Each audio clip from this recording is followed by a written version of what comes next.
सच्चिदानन्दं वासुदेवं व्रजप्रियं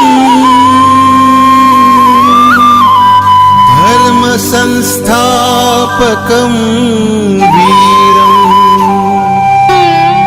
कृष्णं वन्दे जगद्गुरुं।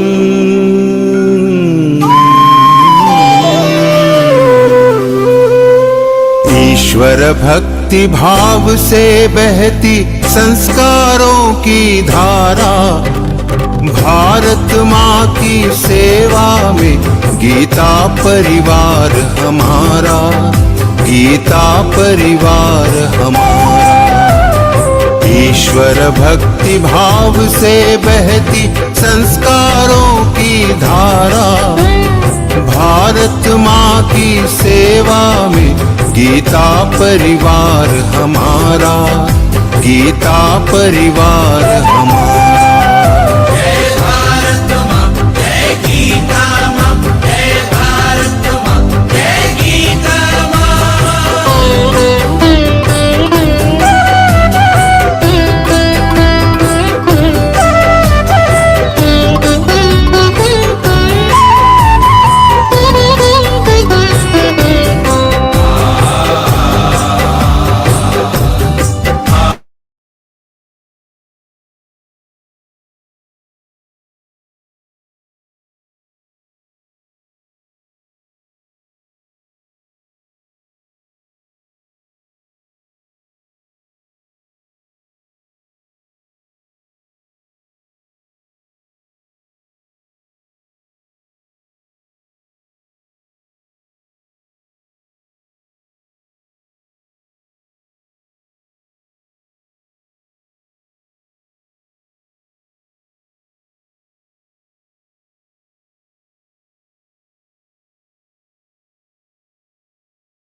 मधुरं वदनं मधुरं नयनं मधुरं हसितं मधुरं हृदयं मधुरं गमनं मधुरं मधुराधिपतेरखिलं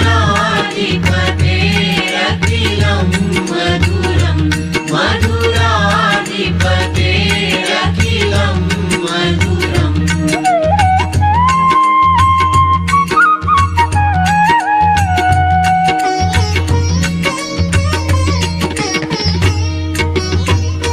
वचनं मधुरं चरितं मधुरं वसनं मधुरं वलितं मधुरं चलितं मधुरं भ्रमितं मधुरं मधुराधिपतेरखिलं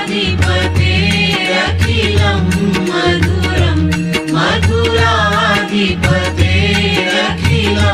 मधुरम्।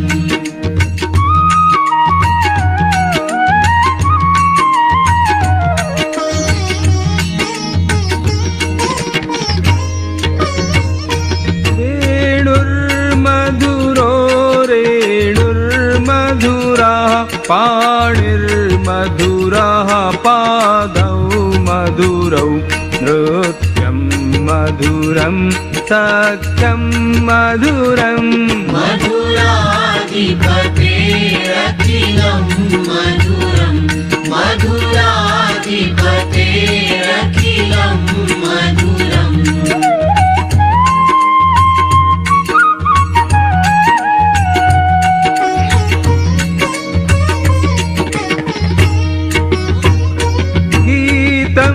मधुरं पीतं मधुरं भुक्तं मधुरं सुप्तं मधुरं रूपं मधुरं तिलकं मधुरं मधुराधिपतेरखिलं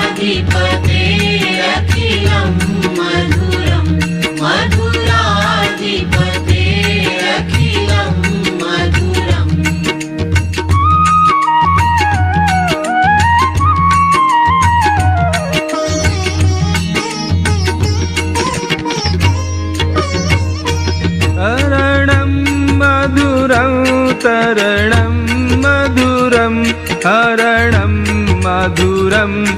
मरणं मधुरं वमितं मधुरं शमितं मधुरं मधुराधिपतेरखिलं मधुरं मधुराधिपतेरखिलं मधुरम्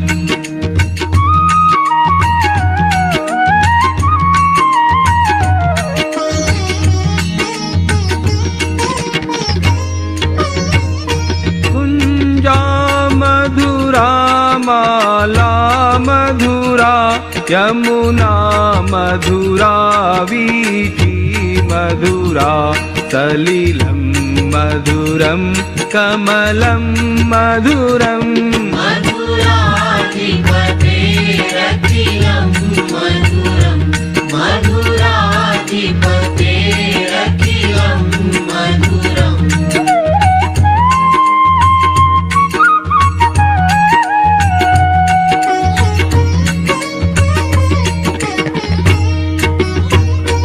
गोपी मधुरा लीला मधुरा युक्तं मधुरं मुक्तं मधुरं दृष्टं मधुरं शिष्टं मधुरम्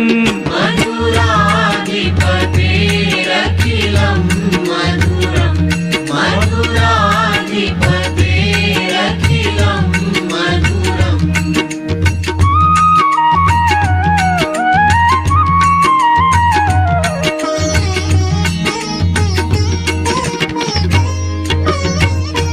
गोपा मधुरा गावो मधुरा यष्टिर्मधुरा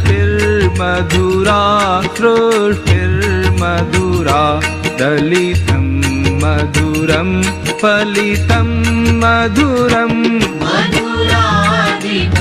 मधुराधिपतेरखिलं मधुरं मधुराधिपतेरखिलं मधुरं मधुराधिपतेरखिलं मधुरं मधुराधिपतेरखिलं मधुरम्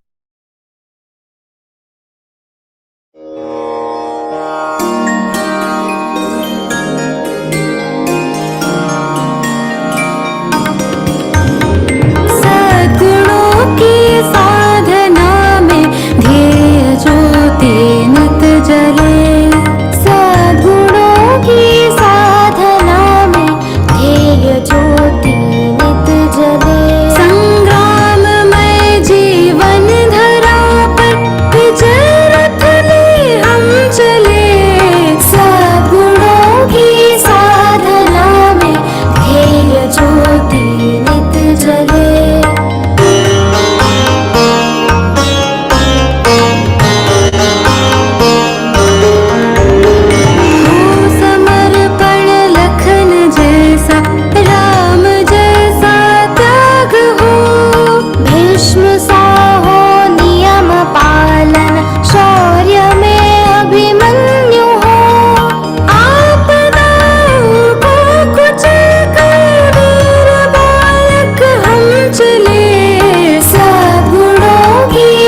मधुरं नयनं मधुरं हसितं मधुरं हृदयं मधुरं गमनं मधुरम्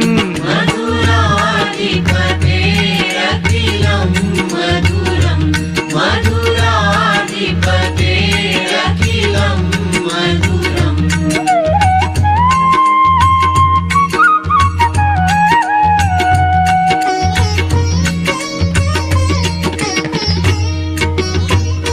वचनं मधुरं चरितं मधुरं वसनं मधुरं वलितं मधुरं चलितं मधुरं भ्रमितं मधुरम् मधुराधिपतेरखिलं मधुरं मधुराधिपतेरखिलं मधुरम्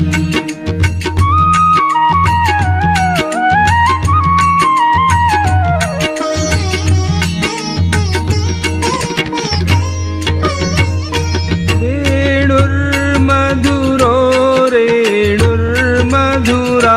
पाणिर्मधुराः पादौ मधुरौ नृत्यं मधुरं सख्यं मधुरम् मधुराधिपतेरखिलं मधुरं मधुराधिपतेरखिलं मधुरम्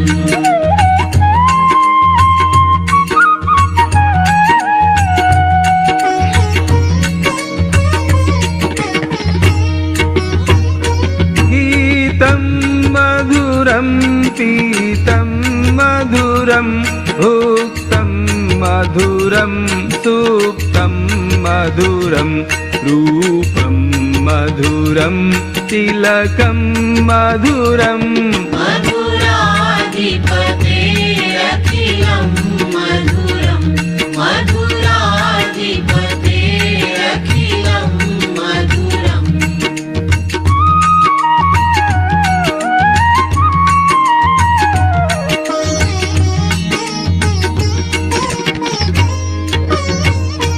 तरणं मधुरं तरणं मधुरं हरणं मधुरं स्मरणं मधुरं वमितं मधुरं शमितं मधुरम्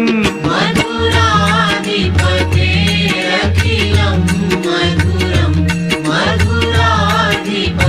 मधुराधिपतेरखिलं मधुरम्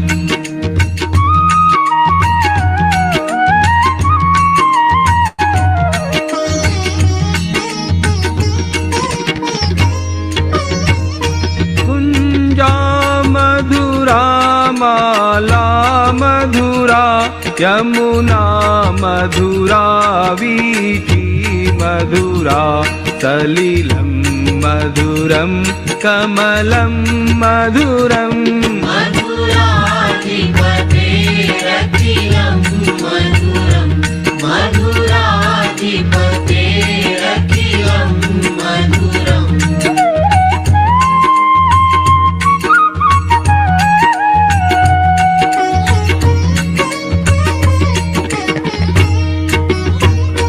गोपी मधुरा लीला मधुरा युक्तं मधुरं मुक्तं मधुरं हृष्टं मधुरं शिष्टं मधुरम्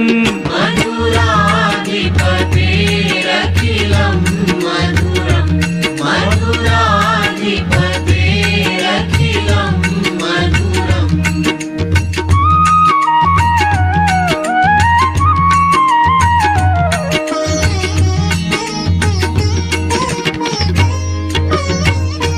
गोपा मधुरा गावो मधुरा यष्टिर्मधुरा सृष्टिर्मधुरा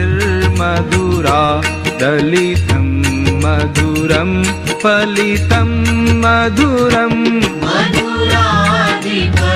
मधुराधिपतेरखिलं मधुरं मधुराधिपतेरखिलं मधुरं मधुराधिपतेरखिलं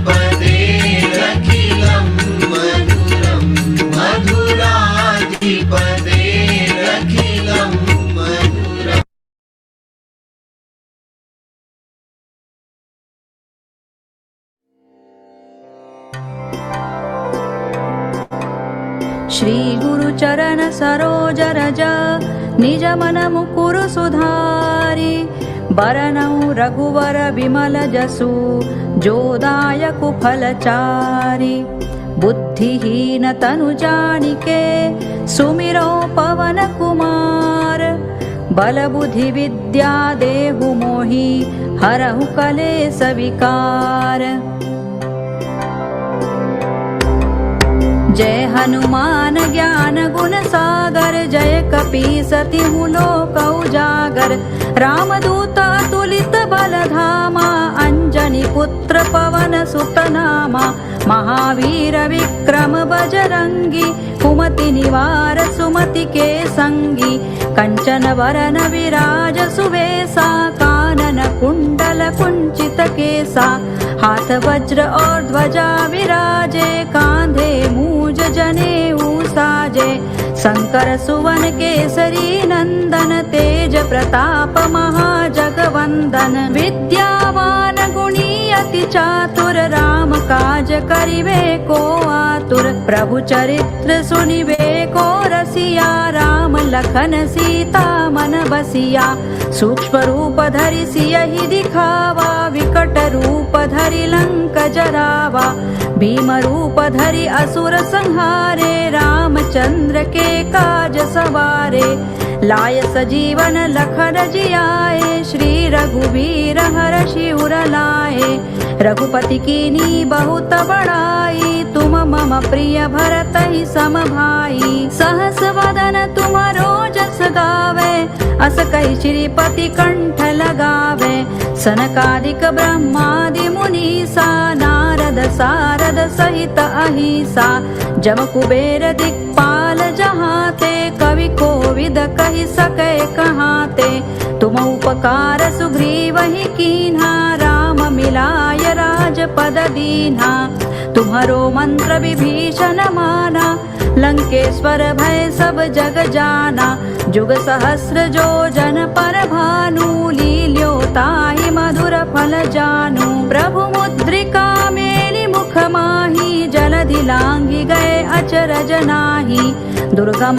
काज जगत के जेते सुगम अनुग्रह तुम्हारे तेते राम दुआरे तुम रखवारे होत न आज्ञा बिनु पैसारे सब सुख लहे तुम्हारी सरना तुम रक्षक काहू को डरना आपन तेज संभारो आपै तीनों लोक हांकते कांपे भूत पिशाच निकट नहीं आवे महावीर जब नाम सुनावे नासै रोग हरे सब पीरा जपत निरंतर हनुमत वीरा संकट ते हनुमान छुड़ावे मन क्रम वचन ध्यान जो लावे सब पर राम तपस्वी राजा तिनके काज सकल तुम साजा और मनोरथ जो कोई लावे सोई अमित जीवन फल पावे चारों जुग परताप तुम्हारा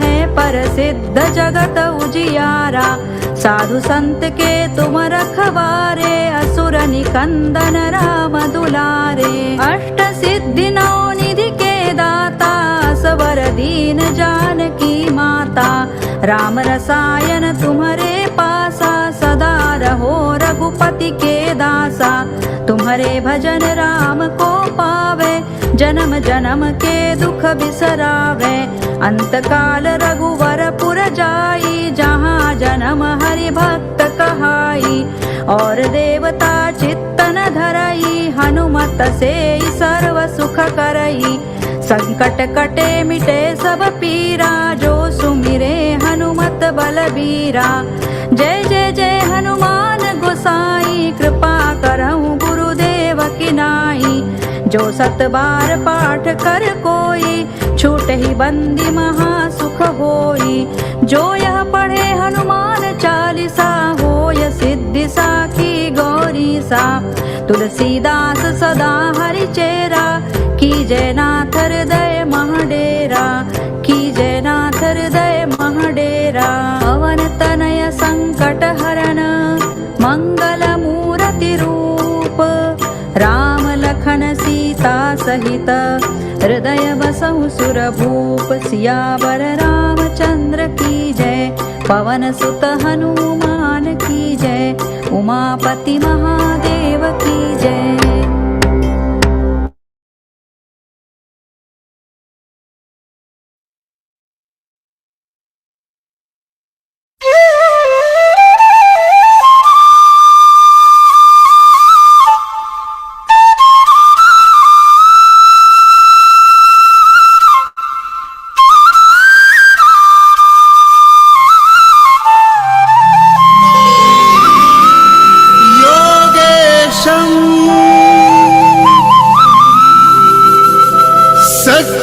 सच्चिदानन्दम्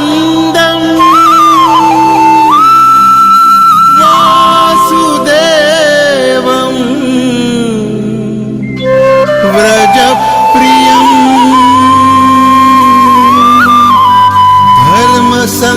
धर्मसंस्थापकम् वीरम् कृष्णं वन्दे जगद्गुरुम्।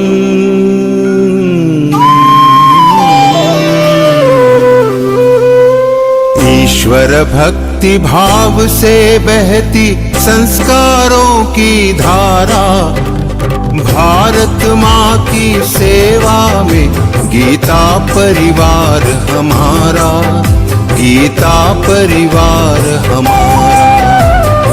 ईश्वर भक्ति भाव से बहती संस्कारों की धारा, भारत माँ की सेवा में गीता परिवार हमारा, गीता परिवार हमारा। जय भारत माँ, जय गीता माँ, जय भारत माँ, जय गीता माँ।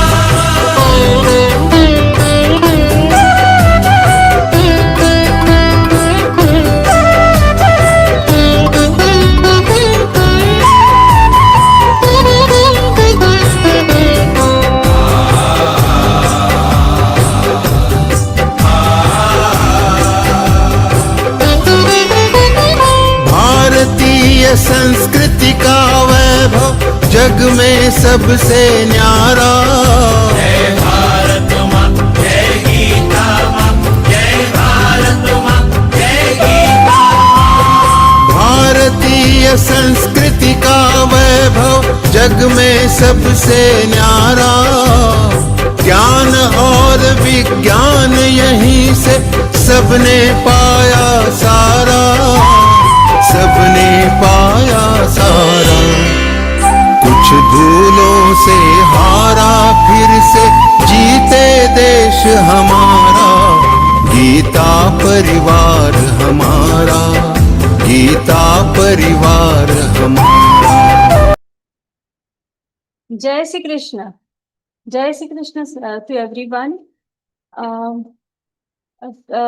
Param Pujya Swamiji and Sri Hari, in the lotus feet of Sri Hari and Param Pujya Swamiji, it's my reverential bow in their feet. Welcome to this session of Vivechan of 18 Adhyay. Now, I would like to tell you that this is very important information, first of all, that our Swamiji is awarded as from by Madhya Pradesh government. He has been awarded. So it is a congratulations to Swamiji that for such a award by our Madhya Pradesh government. And one more thing is we are celebrating 5 years celebration of our Learngeeta program, online and offline. So please be a part of it, and at your place kindly take the part in this 5 year celebration from your home, your garden or temple, from anywhere. So this is my humble request to everyone. Now it's a time for prayer. So for the prayer, I would like to call Swara Lata ji. Ji Didi. Let me introduce first of all Didi. That Didi has joined Geeta Pariwar in November 22. And currently she is giving seva as a trainer in from L1. And Didi is having the hobby of reading books. Didi is from Hyderabad. Welcome, Didi. Welcome for the prayer. जय श्री कृष्ण दीदी। वसुदेव सुतं देवं कंसचाणूरमर्दनं देवकी परमानन्दं कृष्णं वन्दे जगद्गुरुं कृष्णं वन्दे जगद्गुरुं। जय श्री कृष्ण दीदी, जय श्री कृष्ण सब। Thank you, Didi. Thank you so much. Thank you for your melodious prayer. Now we will move on to our Deepa Prajwalan. For Deepa Prajwalan, I would like to invite Ravindra Dave Bhaiya. He is working, he is right now as a pracharak, offline bookstore, and many more offline activities Bhaiya is doing. Bhaiya joined Geeta Pariwar in November 20, and currently he is a co-trainer and GC Sevas he is giving. Now I request Bhaiya for the Deepa Prajwalan.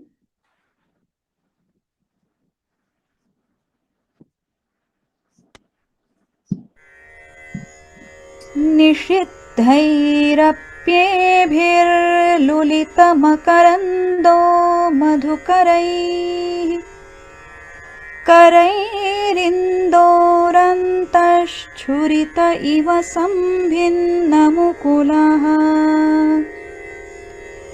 विधत्तां सिद्धिन्नो नयनसुभगामस्य सदसः प्रकीर्णः पुष्पाणां हरिचरणयोरञ्जलिरयम् शरदिन्दुनिभां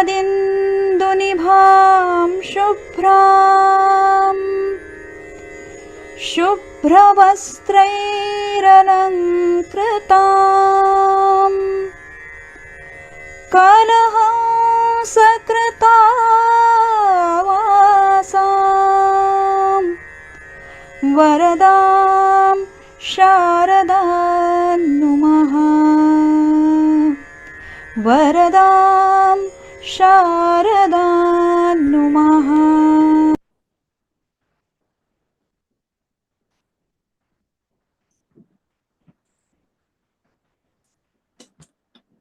Thank you. Thank you, Ravindra ji, for lighting the lamp for us. You are requested a few announcements. You are requested to kindly share the Vivechan Satra link with your near and dear ones. Let us also participate in the 5-year completion festival of Learngeeta, which started from 22nd June and is being celebrated in India and abroad till 3rd of August. Organize it in your home, temple, garden, or wherever possible. With the blessings of Lord Krishna, Geeta Maitri Milan Chennai was organized today in the presence of our International Working President, Dr. Ashu Goyal Bhayaji. Geeta Prajna quiz competition was also held this morning at 10 a.m. on Zoom, celebrating the 5th anniversary of Learngeeta. The moment we have been waiting for has arrived. Let me introduce our speaker. She is senior trainer, Shraddha ji Raodeo. A disciple of Param Puja Swamiji Govind Dev Giriji Maharaj and deeply committed to Geeta Pariwar mission. She is a resident of Bhagyanagar, Hyderabad, serving as the president of Geeta Pariwar, Hyderabad. She is associated with Geeta Pariwar's online Geeta classes since its second batch in August 2020. Trainer of the first ever jail classes at Learngeeta, where inmates under her guidance memorized 12 chapters and cleared the Patik exam. She laid the foundation of the monitoring team at Learngeeta and led it for over two and a half years. She's also serving as a Vivechak for OGC, conducting weekly interpretation sessions. She offers seva in various departments, training, examination, academic literature, and various other teams at Learngeeta. She teaches Śrīmad-Bhagavadgītā and working for Bal Sankar, imparting Hindu scriptural knowledge and patriotic values to children for over a decade. She holds a BE in electronics and a postgraduate diploma in IT systems and management. In the past, she has worked as mobile application developer and team leader for 13 years in the corporate sector. A warm welcome, respected Shraddha ji. Raodeo. Just a second, Didi. Shraddha ji is having a network issue. She joined, but yes, Didi. Okay, yeah. Am I audible, Pooja Didi, Michelle ji? You are audible. If you, yes, I will first. Jai Shri Krishna, everybody. Yeah, I hope I'm audible now. Okay. That was a beautiful start of the session. Jai Shri Krishna, everybody. A very warm welcome to the session. Let us all begin by praying to Gurudev and Shri Krishna, by whose blessings we all are here. Let us all pray together. Hari Om. Gurur Brahma, Gurur Vishnu, Gurur Devo Maheshwaraha, Guru Sakshat Parabrahma, Tasmai Shri Gurave Namaha. Krishnaya Vasudevaya, Hare Paramatmane, Pranatah Kleshanashaya, Govindaya Namo Namaha. Om Parthaya Pratibodhitam Bhagavata Narayana Swayam Vyasena Kratitam Purana Munina Madhye Mahabharatam Advaitamritavarshiniം Bhagavatim Ashtadashaധ്യായിനി Amba Tvāmanusandadhāmi Bhagavad-Gīte Bhavatveṣinim. Om Shri Gurave Namaha. Om Shri Krishnaya Namaha. Hari Om. We are in the middle of a very beautiful, very nice chapter. That is the 18th chapter. Last time we saw what is the importance of this chapter from every perspective, how this chapter is important. We had explored the various facts, what Jnaneshwar Maharaj says about this particular chapter is, this is Ekadhyayi Gita. In one Śrīmad-Bhagavadgītā, the entire summary of all 18 chapters is covered. And this is at a point where Sri Krishna became quiet. Now when Jnaneshwar Mauli starts the description of this chapter, he very beautifully says that I owe this entire experience of talking on Śrīmad-Bhagavadgītā to my Gurudev, who is Nivritti Nath Maharaj, and I owe entire experience to him. Because of his blessings, we are able to talk, and he says the best way to offer our worship, our prayers to our Guru is by maun, is by just not talking, just at his feet, offering all our blessings, all our prayers at their feet, and in maun, with full faith, we bow down to Sri Guru. And on that note, Mauli has said a very beautiful thing, that whatever he is saying, it is by his blessings. Whatever we are getting, whatever Bhagavad Gita we are learning, is all by the blessings of Param Puja Gurudev, and with his blessings, we have seen so far the very important shlokas, which were the starting point of this chapter, where Shri Krishna is answering some very sensitive question from Arjun. Basically, Arjun could not bear the maun, bear the fact that Shri Krishna has stopped talking. He wanted to listen more, and as a parishishta, he started asking more. He asked more questions, so that Shri Krishna has to explain the concepts in more detail. And after Sri Krishna had already spoken about all the different topics, what he starts on is a very in-depth analysis of karma.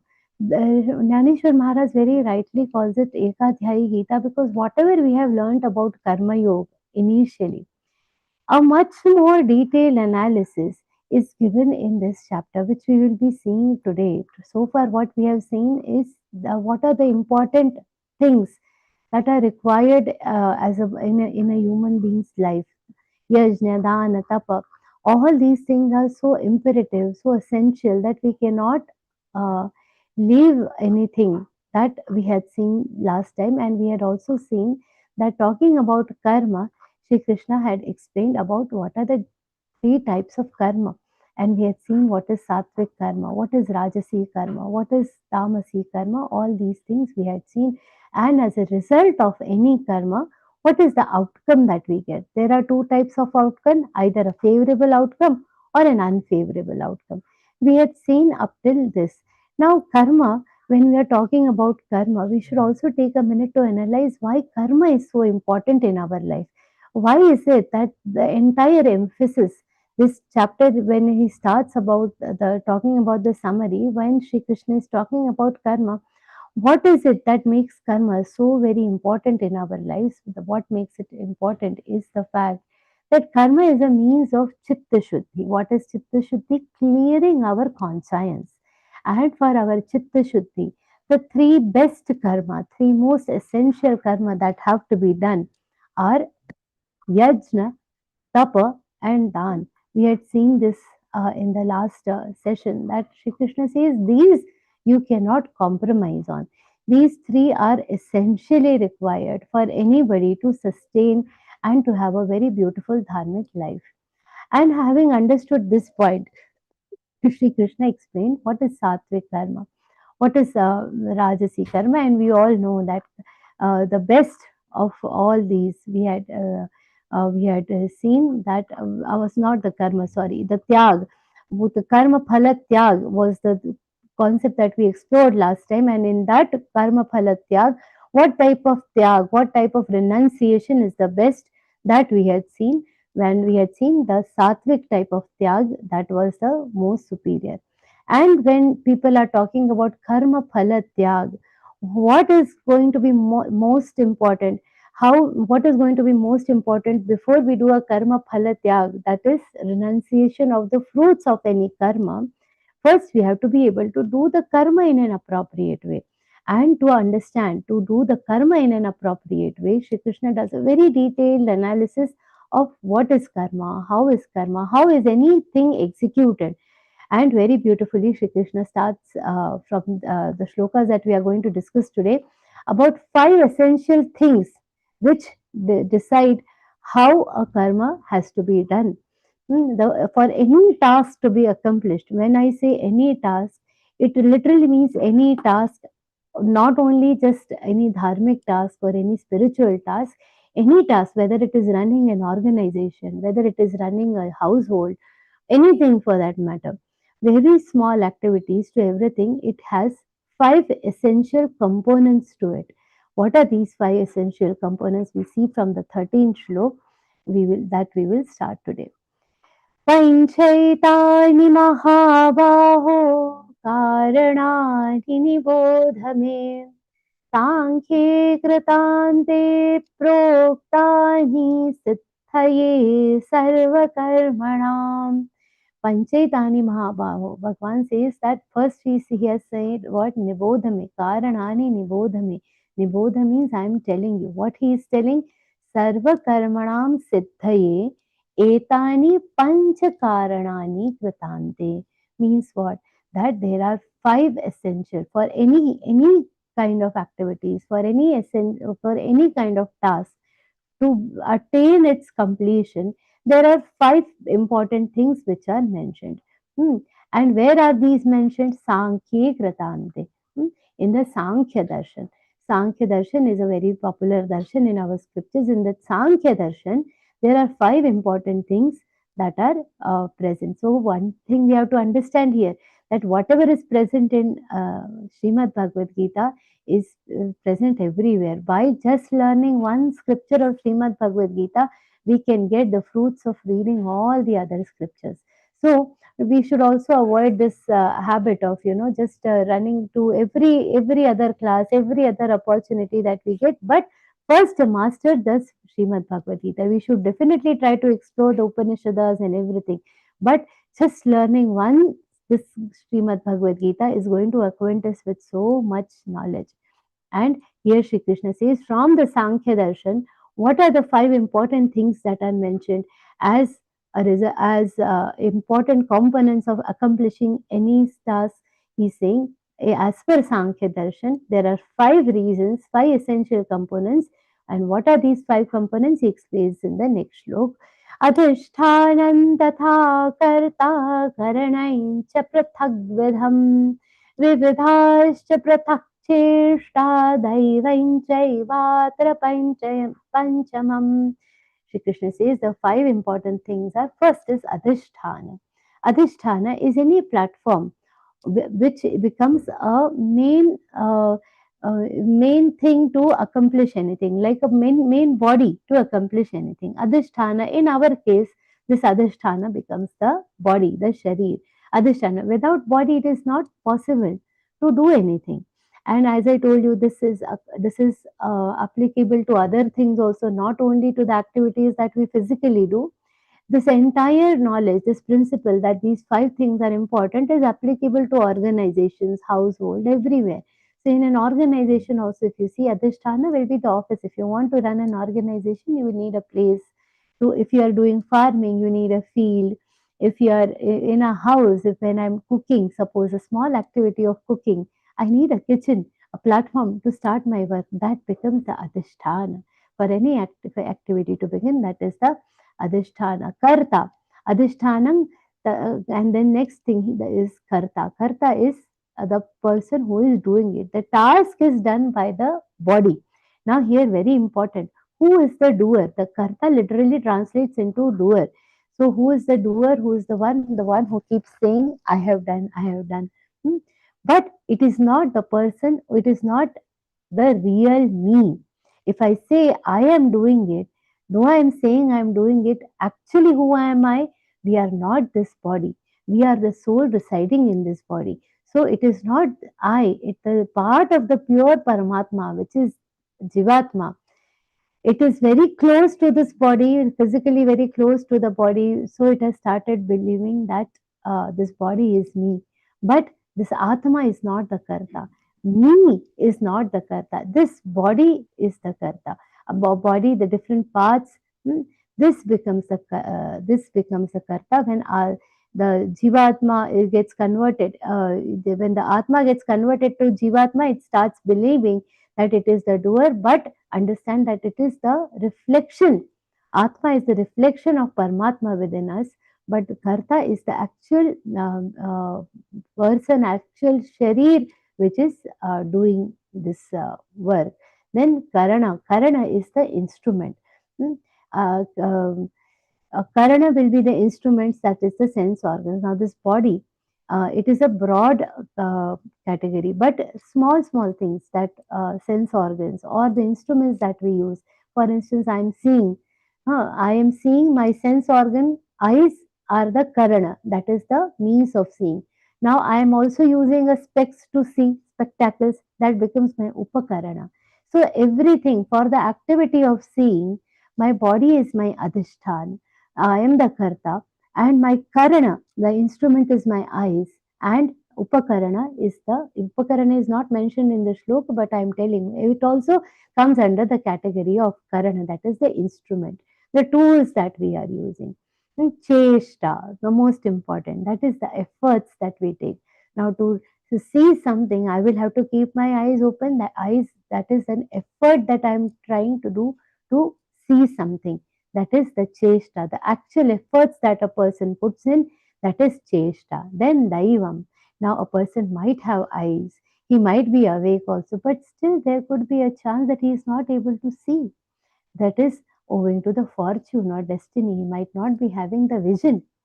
owing to our past deeds, owing to whatever it is an accumulation, the daivam is actually a fortune or our destiny. And what is it? It is accumulation of our past karmas and current level of sadhana. By our sadhana also we can clear the past karmas. If there are some slightly impure past karmas, they can also be cleared with the help of the current sadhana. So our past karmas and the current sadhana are cumulatively combined to become daiva. So there could be obstacles, but understand that there could also be some facilitators. It is both. Daiva is good and bad both. So it could be good destiny and bad destiny. But sometimes people tend to blame the Daiva for everything. Arey, we did everything, but Bhagavan ki kya mercy. Understand, in all this also, this is only 1/5 of the factor. Other four are in your hands. We have to ensure that we put in our best efforts, and then whatever is there, then that 1/5 factor we can consider. But in adverse situation, the karma kand, the yajna, puja, sadhana, jap, tap, all these things are like remedies for this daiva, to fix this daiva. So we should make an effort, a conscious effort to improve what our regular daiva, regular destiny by the means of daily sadhana. As we were saying, this five things apply to everything. Just assume, suppose if a farmer is doing farming, hmm, the farm becomes his adhisthana, the farmer becomes the karta, the equipments that he uses becomes the karanam, the efforts that he puts in into the farming becomes cheshta. And in spite of all his best efforts, if it rains and the entire field is spoiled, or if by good blessings, if the rain is enough and he gets a good harvest, in both cases, that is Daivam. Similarly, if somebody starts an office organization, nowadays people are too much into self-employment, isn't it? Small idea I got and I decided that I have to implement this on organization. I go and buy an office space. That office space becomes my adhisthana. I decide I have to do this with a set of people. Me and the set of people who help me in that work become the karta. The computers and all other things that I require to form this office is karanam. That is the instruments. Then the efforts that we all are putting in, the digital marketing, we will do whatever efforts we'll try to do to get the new clients, all that becomes cheshta, that is efforts. And in spite of all these efforts, if say the stocks fall down or I don't manage to get an investor, all these things that will become a daiva. So why I'm giving you these two opposite examples, two different types of examples, just to explain the relevance of Śrīmad-Bhagavadgītā across all the years, across all 5,000 years, right from our individual level. Now, this has no maryada of time. That is 5,000 years back also these things were true. After that, every yuga these things have been true. In extremely modern times of Kali Yuga also these things are true. So just this one shlok, it can form a basis of entire, your business setup also. That is the beauty of Śrīmad Bhagavad Gita.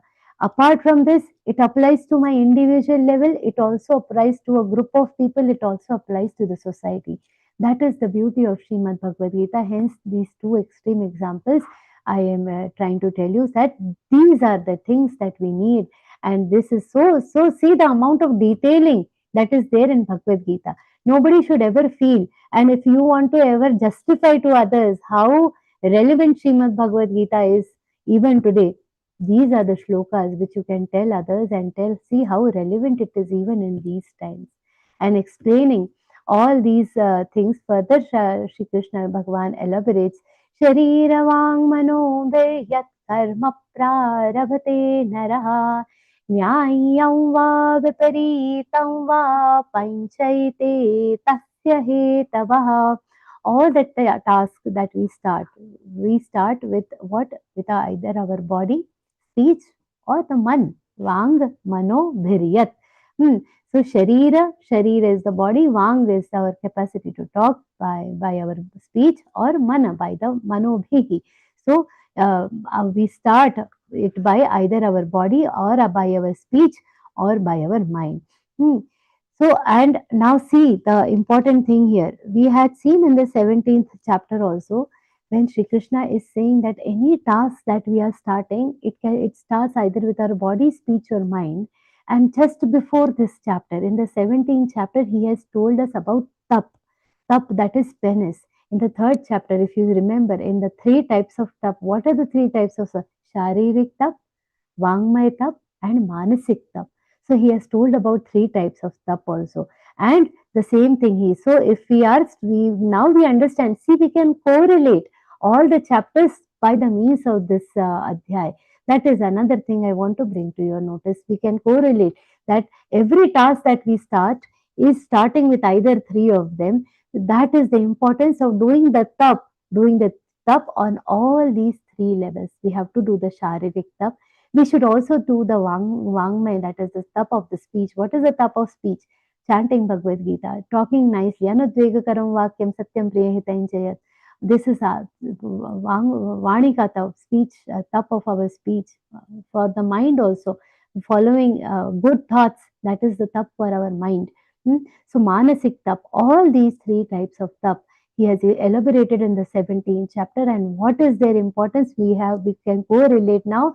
These three are the starting point of any task in our life, and that is why it is essential that all have to be in the best possible form, and we have to follow these austerities, and we have to get them to the most sattvic form. And whether we are able to do this or not able to do this, based on that, whatever task we will be do, it will get into two categories. Which are the two categories? Nyayam va viparitam va panchaite tasya hetavah. So using your these three starting points, whatever karma prarabhate naraha, whatever task you do, whether it is nyayam va viparitam va, whether it is a right thing to do or a wrong thing to do. I spoke about a office, organization, or a factory if I have to start. Same adhishthanam tatha karta karanancha prathak vidam. All these five things that we spoke about, adhishthanam tatha karta karanancha prathak vidam, vibhidhasya prathak cheshta, davam chaivatra panchamam. These five things will apply to my factory. Now that factory could be a good factory, like something like a Geeta Press organization which is doing good publishing, or it could be a factory of weapons also, bombs and whatnot. It could be anything. Nyayam va, either something like Geeta Press, viparitam va, some destructive factory. In both situations, panchaite tasya hetavah, whatever task you are starting, it is going to use the same five things. So whether it is actions you are doing, the recommended actions prescribed by our scriptures, or if some actions prohibited by the scriptures are being done, in both the cases, the five basic things responsible for successful completion of the task will remain the same.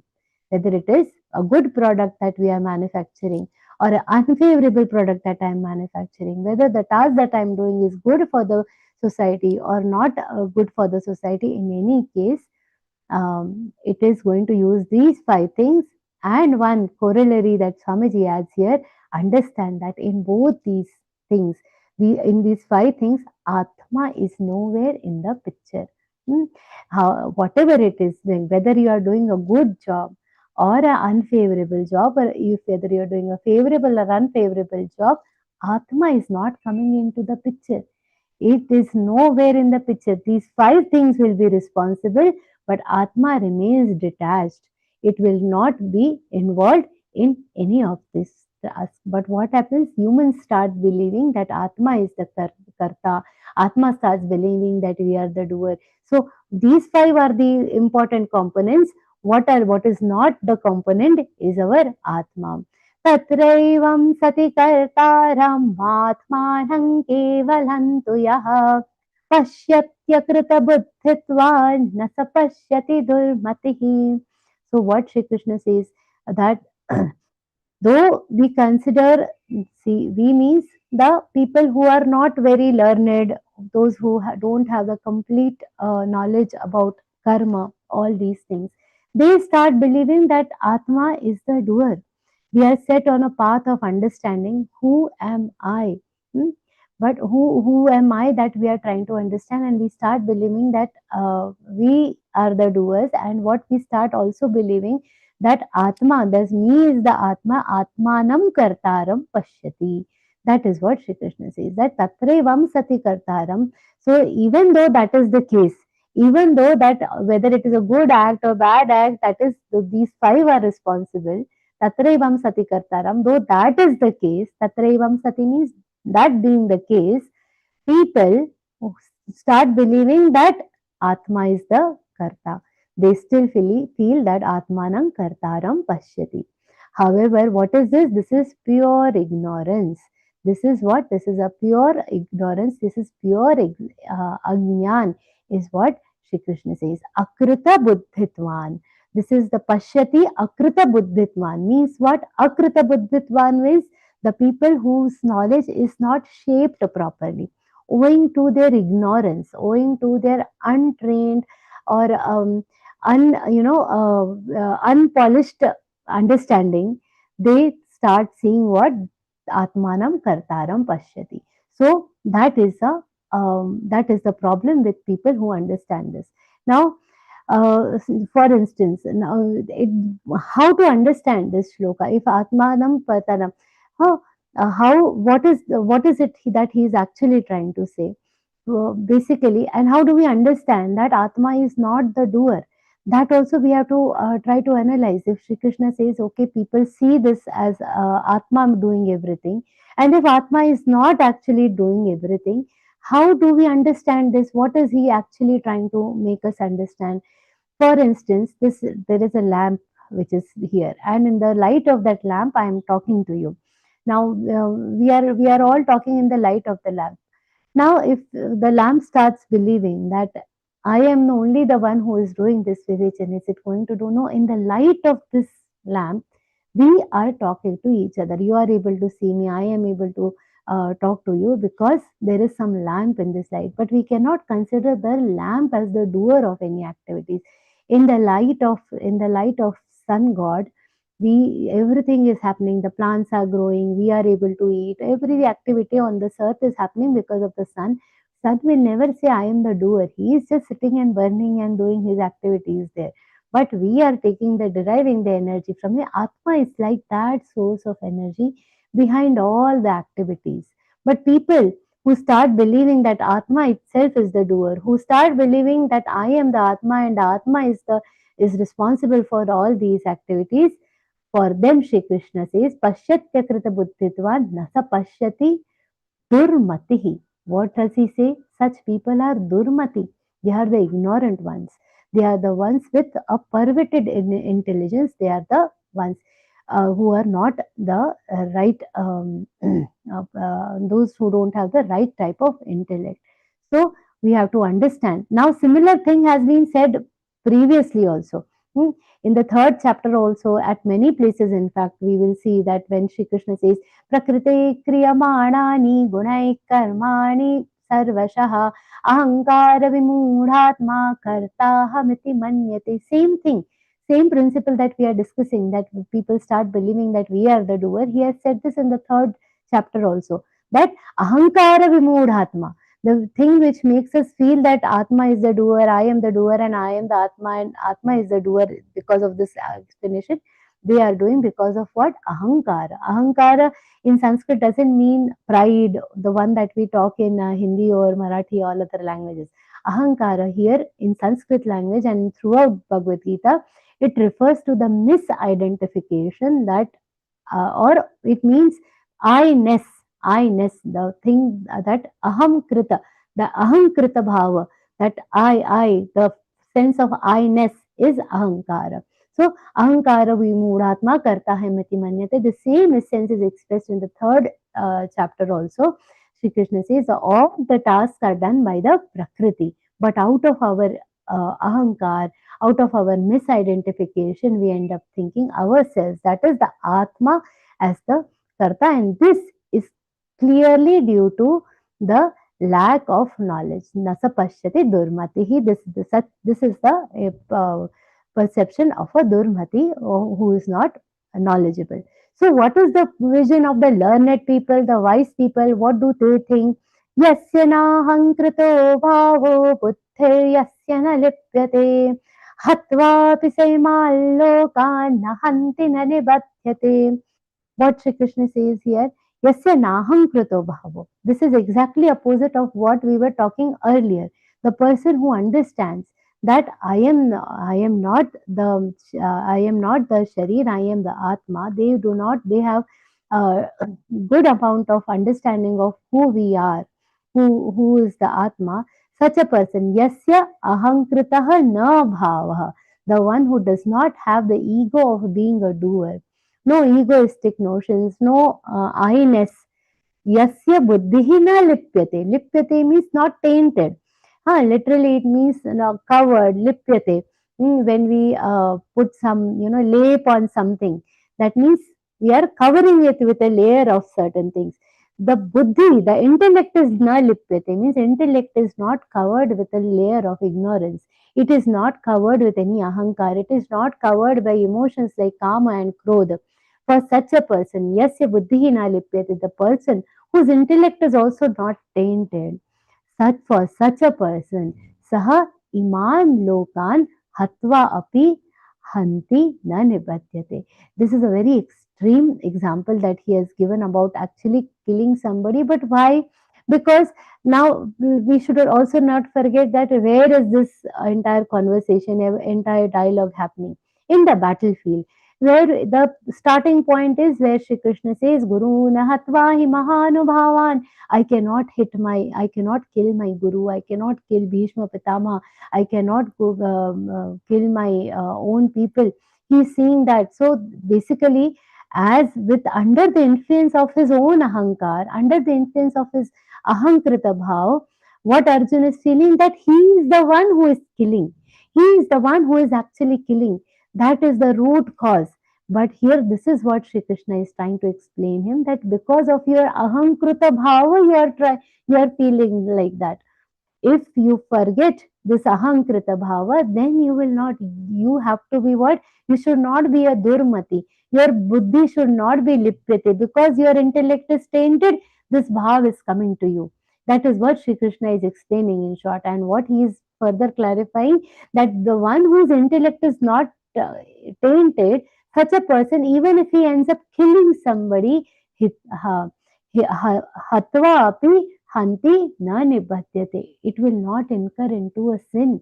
So this is an assurance he is giving because he is in a battlefield and Arjun is worried about killing his own people, killing his own guru. He is explaining that this is not a sin that you are going to create. Actually, you are not slaying, you are not going to be bound by that action.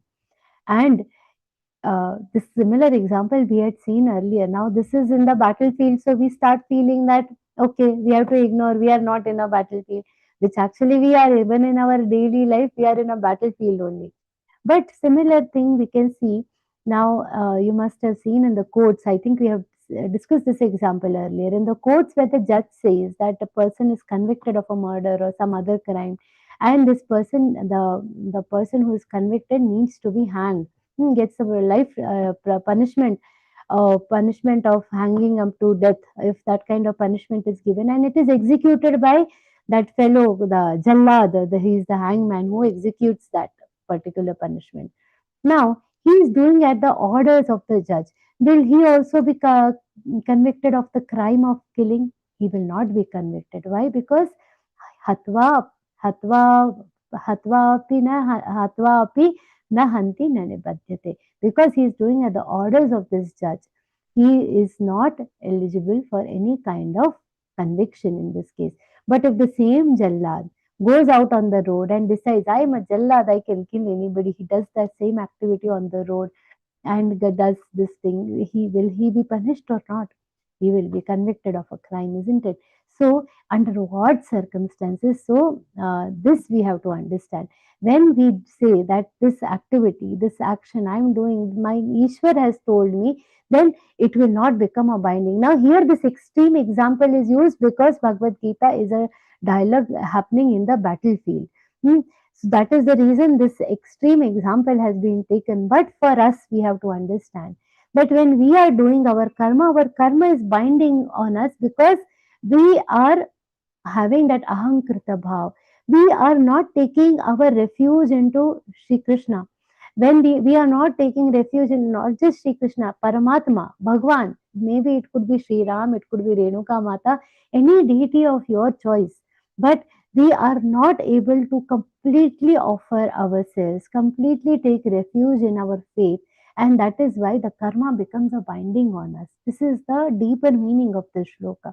If we also take a refuge under Sri Krishna, if we also want to free ourselves from the side effects of the karma, what we have to do, we also have to understand that this work we are doing for Bhagwan, that Bhagwan is guiding us on every step.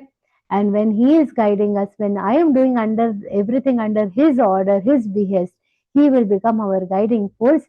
Then the karma will not become a binding on us. And just how Arjun will be free from all the side effects of the karma that he is doing in the battlefield, how the Jallad is free from the effect of his actions on in the court, we also become free by just keeping all our faith into Sri Krishna and doing the things, the rightful things, the following the dharma. If we say, my faith is there, but I am doing adharma, then no, following the sattvic lifestyle, following, then again, Sharira Vang Mano Bhiryat, in that also the most sattvic form when we follow, then it will not become a binding on us. And further elaborating on how this karma is. Now, so far we have understood that karma can result in there are five things responsible for any actions, and these are responsible for both what the favorable and unfavorable actions. After seeing that, we have also seen the starting point of all types of actions, and in that also Atma remains untainted, unaffected by any other actions. This we have seen so far. Now Shri Krishna explains what is an inspiration. We saw that it starts with Sharira Vang Mano Viryat. If it starts with Sharira Vang Vani, with body, speech, or mind. But what is the inspiration that with which any karma or any action starts? That Shri Krishna explains in the next shloka. ज्ञानैष्णेयं परिज्ञाता त्रिविधा कर्म चोदनाम् करणं कर्म कर्तेति त्रिविधः कर्म संग्रहः. There are three things which inspire any action. Which are the three things? Jnana, then Jneya and Parijnata. Jnana is knowledge. Jneya is the knowable, what I wish to know. And Parijnata is the knower. These three are Trividha Karma Chodana. It is just like a software. It is present. It only inspires, but it cannot actually do anything. For instance, suppose, now if I go out of station and people in my family say my husband needs tea. Now I am not there, so he will have to make the tea on his own. Now for that he knows that the want that he has is to make the tea. Hmm? That thing is a it is an inspiration for the action. In that action of trying to make the tea or just wanting to make the tea, the knowledge is what? How to make the tea. First he has to know how to make the tea. That knowledge is there. Jneya, sorry, the jnana is that he wants to make the tea. That is knowledge. Jneya is how to make that tea. And parijñata, the one who wants to make, is the knower who is trying to understand this action. So in any process, these three, but still he's just sitting and thinking that I have to make the tea. This is what I have to make. This is what is how it is made, and I am the one who has to go and make it. Knowing these three become what? Karma chodana. That is the inspiration for any action. The tea is not yet made, or it has not started to be made. This is just the initial thing. So it has not transpired into action. But physically, when he says, now it is getting late, I have to start making the tea. Otherwise, I will be late for office. And that time, what happens? First, that time, what happens? This parijñata, the knower, he becomes the karta. He's actually getting up. And Parijnata, you see the second line of this shlok. Uh, Sorry, first let's see the Jnanam, the Karana. The Jnana becomes the Karana. How he is going to make the tea, the means by which he is going to make the tea is going to become the Karana. Then Karanam Karma. What is the actual action? To make the tea. Jneya. Jneya. So what happens? The Jneya becomes the actual karma. Jneya is what? The act of making the tea. How that was the Jneya. How to make tea was my Jneya. That is the thing that was knowable. Now, when he actually gets up and starts making the tea, that becomes the karma. So, what is happening? The Jneya gets converted to karma. And the Parijñata, who knew how to make the tea, is actually went and started making the tea. That knower is becoming what? The Karta. And then when this action, the inspiration has transpired into the action, the the jnana has become the karana, the jneya has become the karma, and paritnyata has become karta. There is another group of three that has become karta, karana, karma. They together become what? Trividha karma sangraha. So they become the impulse to act. They become the basis of action. So karma sangraha is the basis for action. So karma chodana becomes karma sangraha. And in that there are these three groups.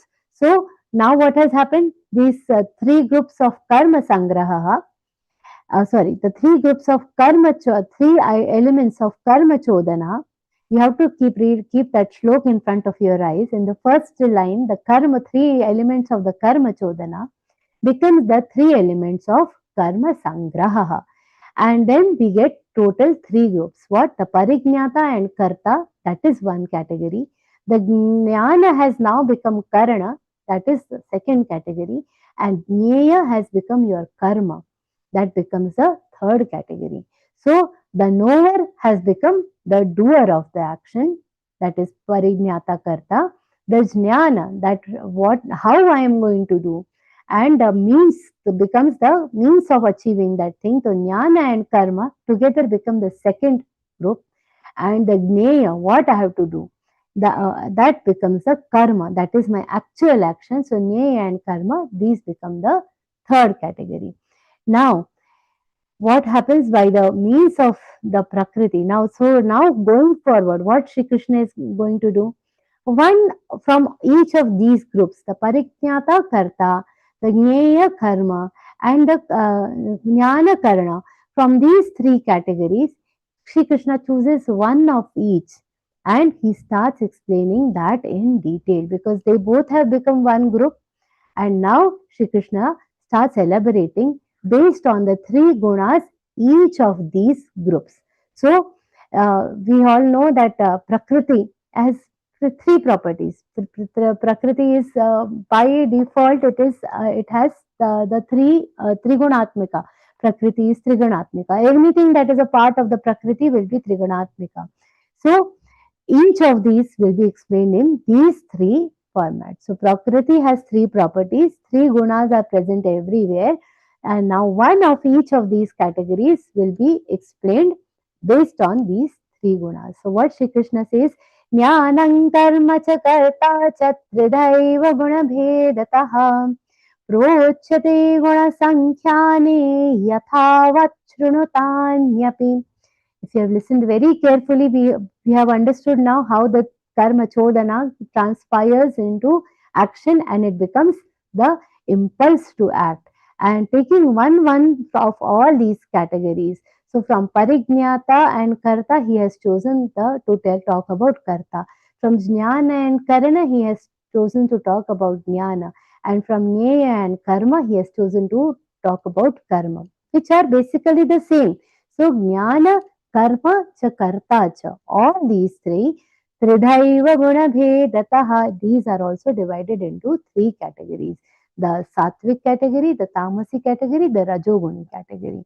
Prochate guna sankhyane yathavat shrunutanyapi. So what he says, that by the science of all these three gunas, now I'm going to tell you the three categories of all of them.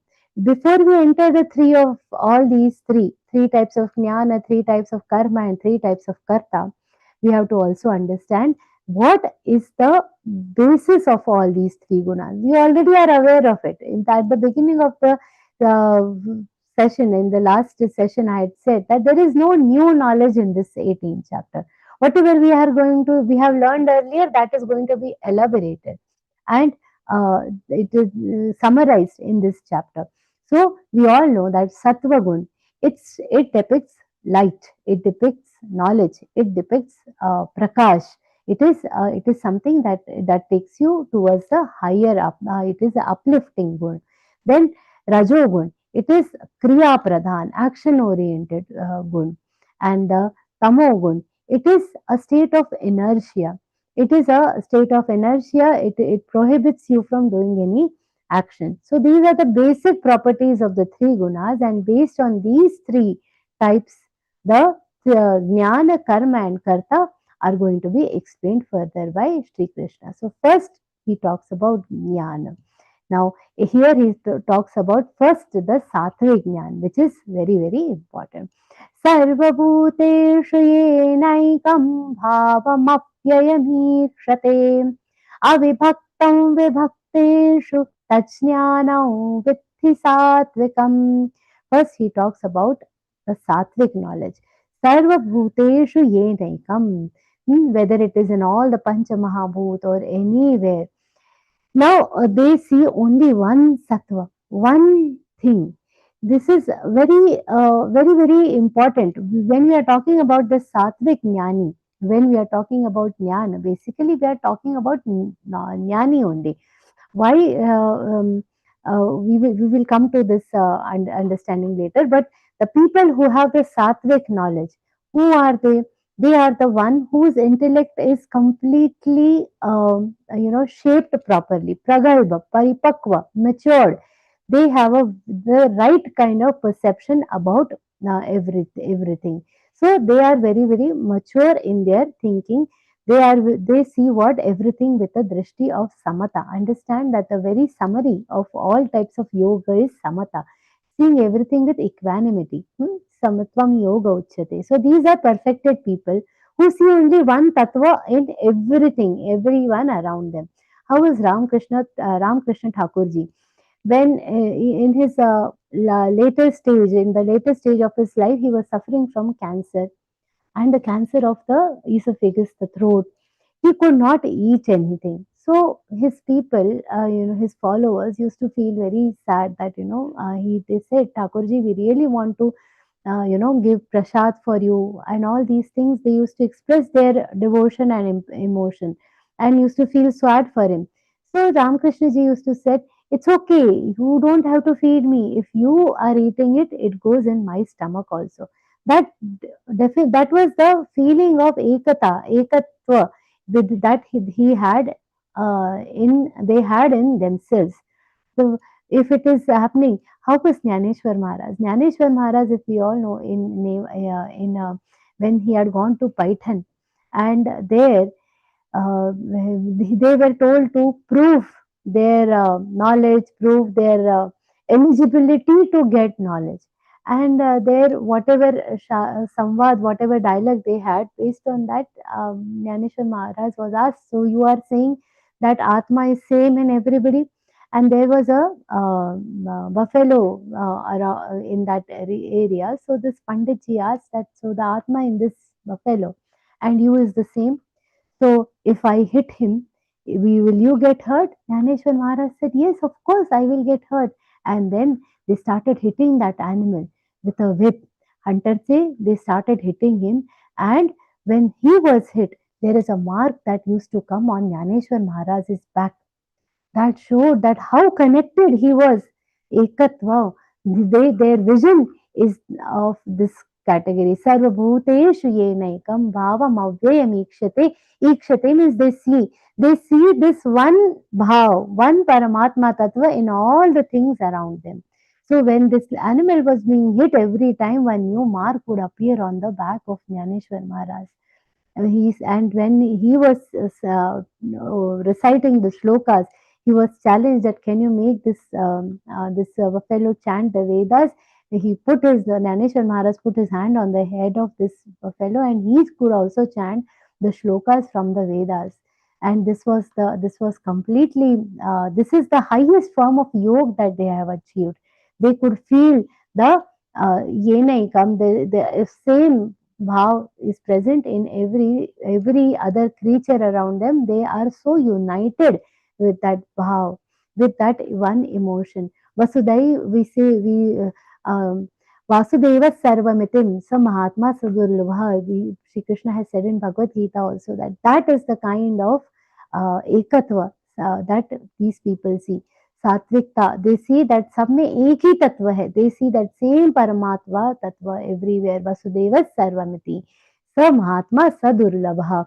Such a Mahatma is very, very durlabh. Our Jnaneshwar Maharaj, very durlabh. Durlabh means very rare to find. We will not see any saint like Santa Mahatma, Santa Jnaneshwar Maharaj. We will not find any Santa like Santa Ramakrishna Thakurji.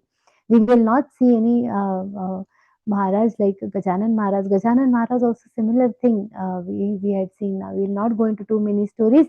What they see the same type of same avibhaktam vibhakteshu. They see the same avyaya tattva in all the creatures around them. That is the importance of the people with this highest supreme type of knowledge, the sattvic knowledge. Hmm?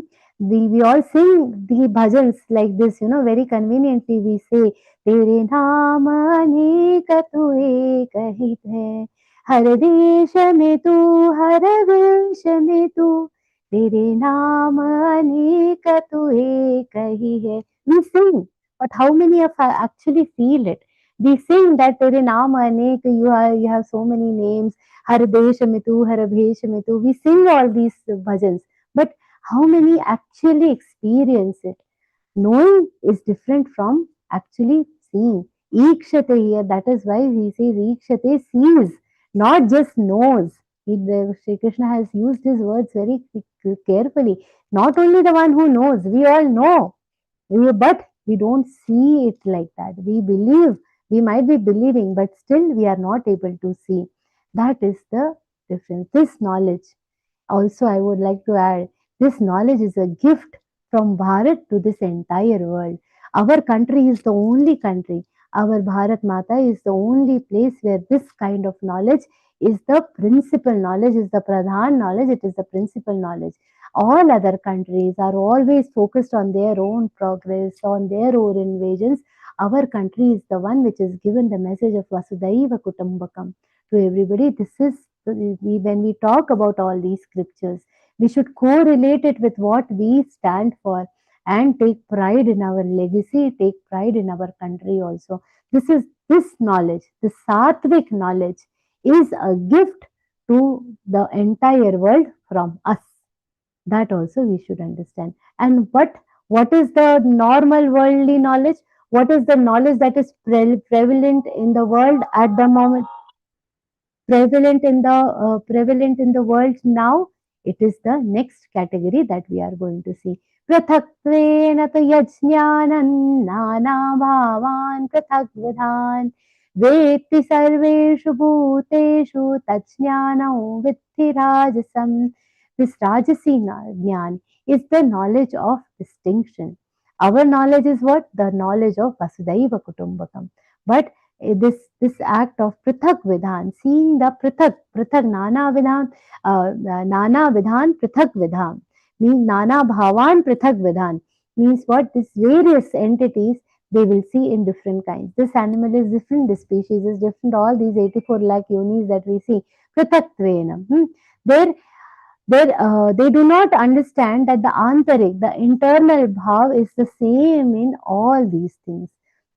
They will not be able to see, that abheda bhakti. They will not be the abheda bhav. They will not be able to see in all. So the lizard is a inferior kind of animal.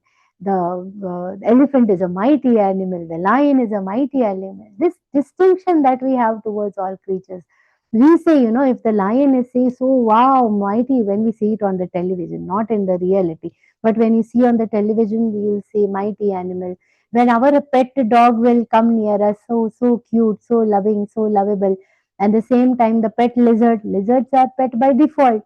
They will be around you. We will start screaming, what a detestable creature, because we are seeing them with the distinct emotions. Hmm? But what this is the Nana Bhavan Prithak Vedan. This is the distinct thing. But how was the buddhi of Eknath Maharaj? Eknath Maharaj, even in a donkey, he could see the Rameshwar. That story you all must have heard in Vivechans, and otherwise also you might be knowing. Eknath Maharaj was carrying the water of Ganga, and he was traveling towards Rameshwaram, and he saw a thirsty donkey in between. And this, imagine from Haridwar carrying the water all the way to Rameshwaram without keeping the water on the floor. That is how they used to travel in those days. And he saw this donkey dying with thirst, and he waited and gave the entire water to that donkey. And when people started saying, "Oh Maharaj, what's wrong with you? We have to travel till Rameshwaram." He says, you see a donkey in this creature, but I see my thirsty Rameshwaran. Sarvabhuteshu yenekam bhavam avyayamikshate. That is why he is Santa Ekanath Maharaj. But we are not like that. We will see our pet dogs with a different vision, street dogs with a different vision, the lizards with a different vision, everything prathak we will be able to see, distinct we will be able to see. In all the beings, we see different entities, different kinds. They are different from each other. Hmm. The world of assortment, in innumerable types of different varieties, this is the modern knowledge. This is the knowledge that comes from the West to our country. There are different classes: animals, vegetables, human kingdom, plant kingdom. This human kingdom, plant kingdom are not the terminologies that we ever had here. This comes from the West. Hmm? So, ayam nija paroveti ganana, ayam nija paroveti ganana laguchetasam, udara charitanantu vasudhaiva kutumbakam. This is us. This is the sattvic knowledge. This is the knowledge from Bharat. That I am nija paroveti ganana laguchetasam. This is mine, that is your, this is animal kingdom, plant kingdam, all these ayam means nija paroveti, this is mine, this is there. Huh? Nija means mine, paro means other person. This kind of distinction is the ganana, is the count of the lagu chetasam. Those whose mind is narrow, though for the narrow-minded people, that is how they think. But udara charita nantu, those with a broad mind, how do they think? Vasudhaiva kutumbakam. That is our thought process. So what we have to do, Mamaka of Pandavas Chaya. We don't even have to go to the Subhashits. We know in Bhagavad Gita also, the first slok. Dharmakshetre, Kurukshetre. What Dhritarashtra has that vision. This is his knowledge, is also the knowledge of distinction. Mamaka Pandavas Chaiva Kimakurvata Sanjaya. Mine and Pandu's sons. My sons, Pandu's son. In the family also. See, this is very important. When we talk of Bhagavad Gita and how to apply it to in our house also, my children, my sister's children, my children, my Bhavi's children. This distinction, this is the root cause of all the conflicts and everything. This is Rajasic knowledge. We have to go towards what? The Sattvic knowledge.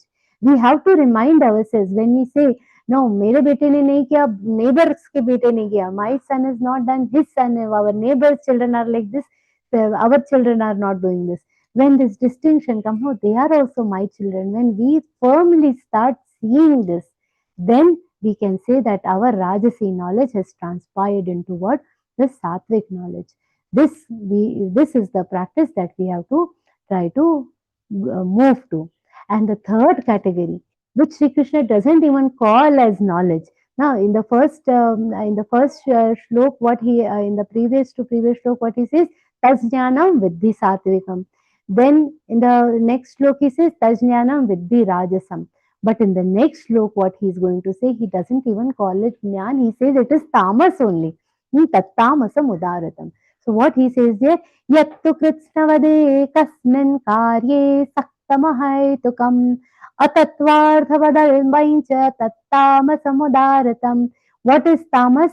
Ekasmin karye There, there is nothing more important for them than they themselves. Hmm. No need to have even slightest consideration for other things, for other existing things. Hmm. No, what is our. Our dharma is the supreme. All others are need to be, cut. That is tamasam udaratam, not even the tamasi knowledge. There's a small story once, a beautiful swan. He flew from the clouds, and he landed in a near a well, which was a dwelling place for near a pond. He went, and where all the frogs were living. They started having a talk, and these frogs said, "Oh, you are coming from far off place." The swan starts describing, I have seen big oceans, and oceans are very very big. So these frogs said how big the ocean can be. So one frog jumped this big from one place to another place. He jumped and he said this big. So they said no. Then two three jumps, he said this big. Then no. Then a bigger frog came. He was the longest jumper in that group. He jumped 10 times and said maybe this big. So the swan said, "No, no, ocean is beyond your imagination. You can't even imagine how big it is." All the frogs together, they said, "He's mad, doesn't know anything." Because Kupa Manduk Buddhi, this is the Kupa Manduk Buddhi. They know only their domain. There is a very severe limitation of the thoughts, a very severe limitation of sanskar. What we think is only right, beyond this there is no knowledge. That is tattama samudaratam, very very severe limitation of knowledge. And such a person, kari saktama haitukam, there are some important objectives here. Ahaitukam, without any reason, without any thoughts, they remain limited. There is no scientific or logical explanation to their behavior or to their thought process. Atatva arthavat. Atatva means there is no basis. Tatva means the basis.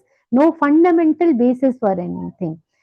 Alpa, very short, very small, limited in their knowledge. So this type of thinking process, because it is not even knowledge, Sri Krishna doesn't call it knowledge, we will also not call it knowledge. So this tamas is a certain path of decline. What is important to understand here, that Rajogun, the Rajasi knowledge, has a still there is a chance that they can move upwards, but this thought process is only heading for a certain decline. They cannot improve from tamas. It cannot move towards sattvic knowledge. So at least have up to the Rajasi knowledge.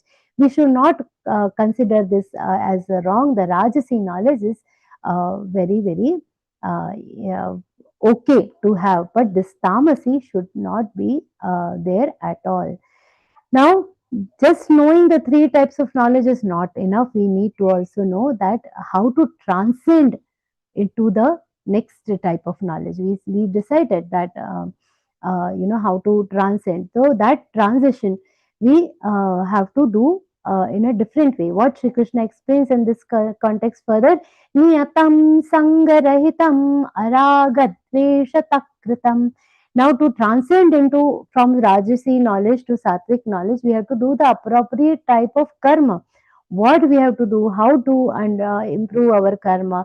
Then this Rajoguni knowledge, if I have a limited knowledge and vision of distinction with good satsang, understanding Śrīmad-Bhagavadgītā and other scriptures, by this we can at least move towards Sattvikta. So for that we have to learn to do a proper type of karma. Shri Krishna further explains the three types of karma. Let us have a look at these. Niyatam sangarahitam aragadveshatakritam apalaprepsuna karma yattat sattvikamochyate. This is the best type of karma. What is the best type of karma? After knowing all the three types of knowledge, now we have to sit and examine our actions. Upgrade our knowledge by the help of analyzing our own actions. First is the best type of actions, that is the sattvic action, sattvic karma. What it is? Niyatam sangarahitam. Always, all the actions that are prescribed by the scriptures are our karma. We have to do jap, we should be doing puja, we should be studying the scriptures, we should be doing tap, sharirik, vangmay and mansik tap. All these things are our niyata karma that we have to do regularly. We should be doing. So there are two important adjectives that are used here. Niyatam, the karma that we are doing, which has to be done. Niyata means regularly. One, it has to be prescribed by me. There are two meanings. One, it has to be prescribed by me and prescribed for me, and uh, something that has been decided by the scriptures. What is dharma for me? As per Bhagavad Gita, what is dharma for me? This is very important. And sangarahitam means what? We should not be detached. By doing puja, what am I going to get? Now these modern ladies nowadays, they will ask, ये पूजा पाठ हम लोग नहीं करते, क्या रखा है इसमें?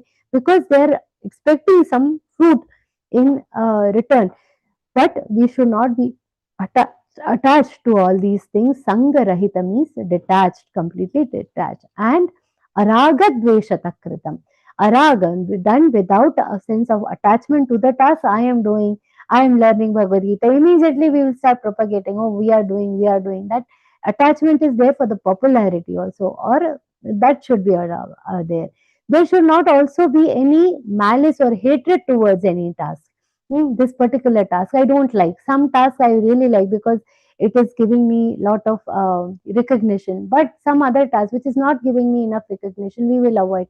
That should also be avoided. No malice or hatred towards any task should be there. Hmm. So that we have to understand.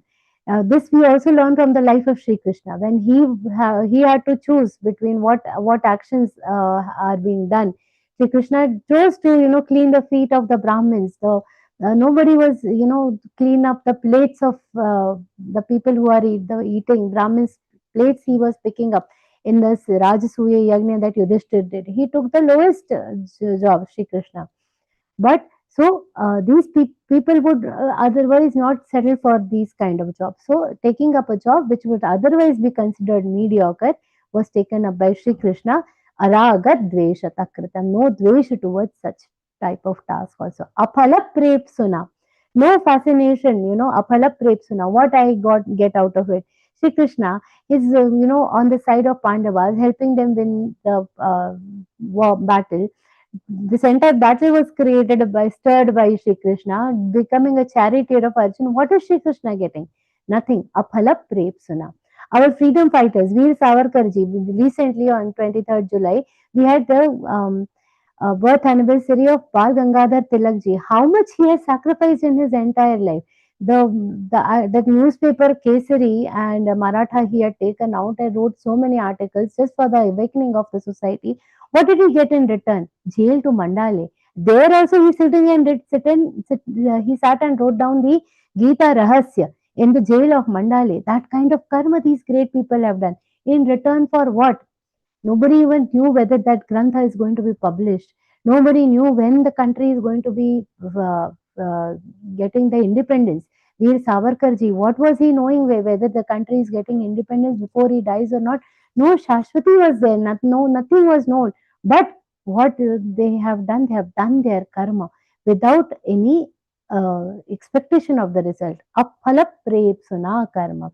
Why these examples are necessary? When we want to transcend our karma into sattvic karma, we should have some examples in front of us.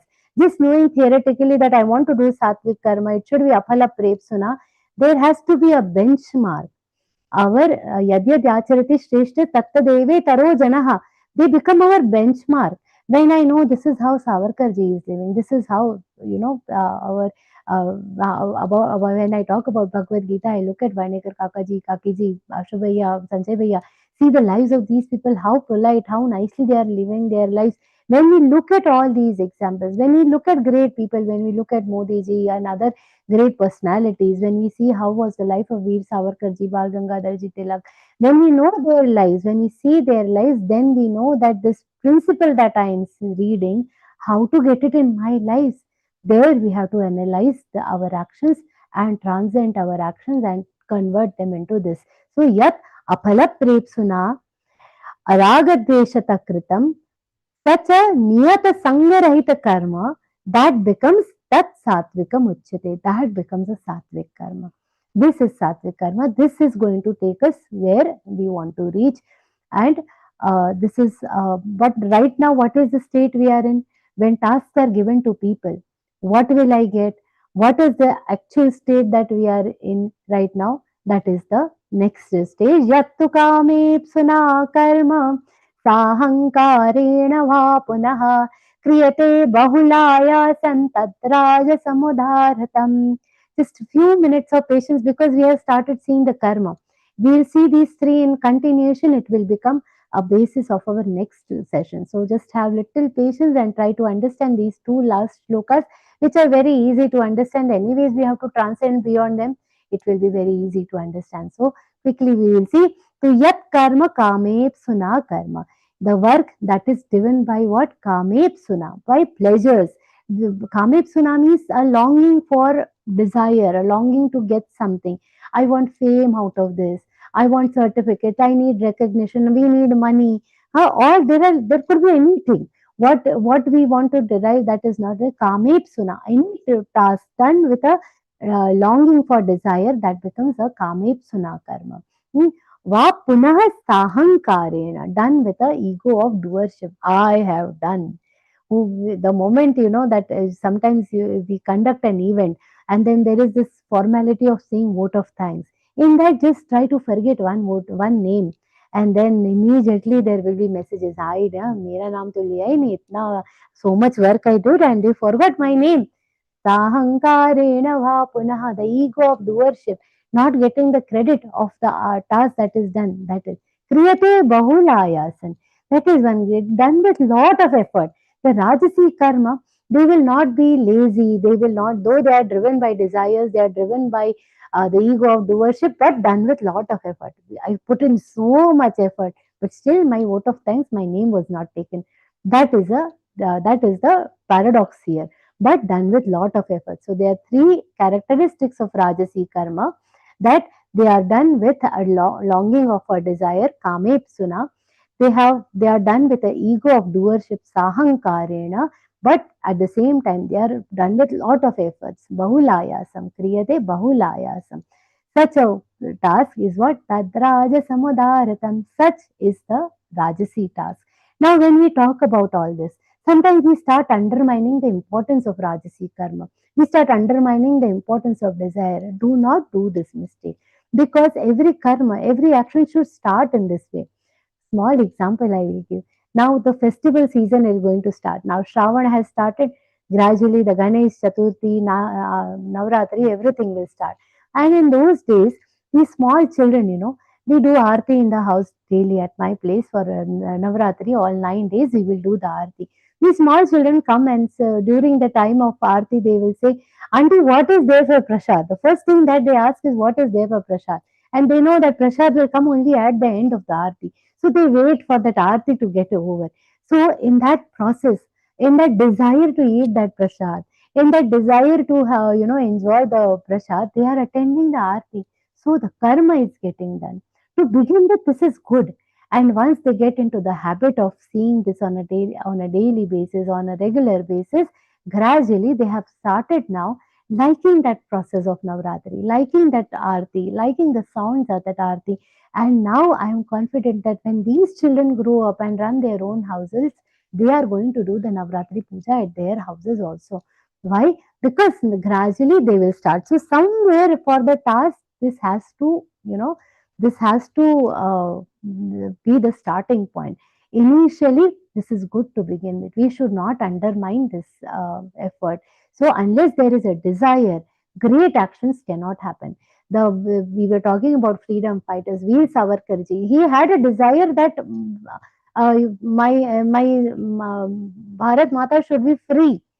Bal Gangadhar Ji Tilak, he had the desire of Swarajya. He said, Swarajya is my birthright and I shall have it. Strong desire that Swarajya has to come. If he didn't have that desire, we would not have started. He would not have become the father of Indian awakening, and our country would not have strived for Swarajya. So this is why the desires are extremely important. But our desires should be carefully chosen.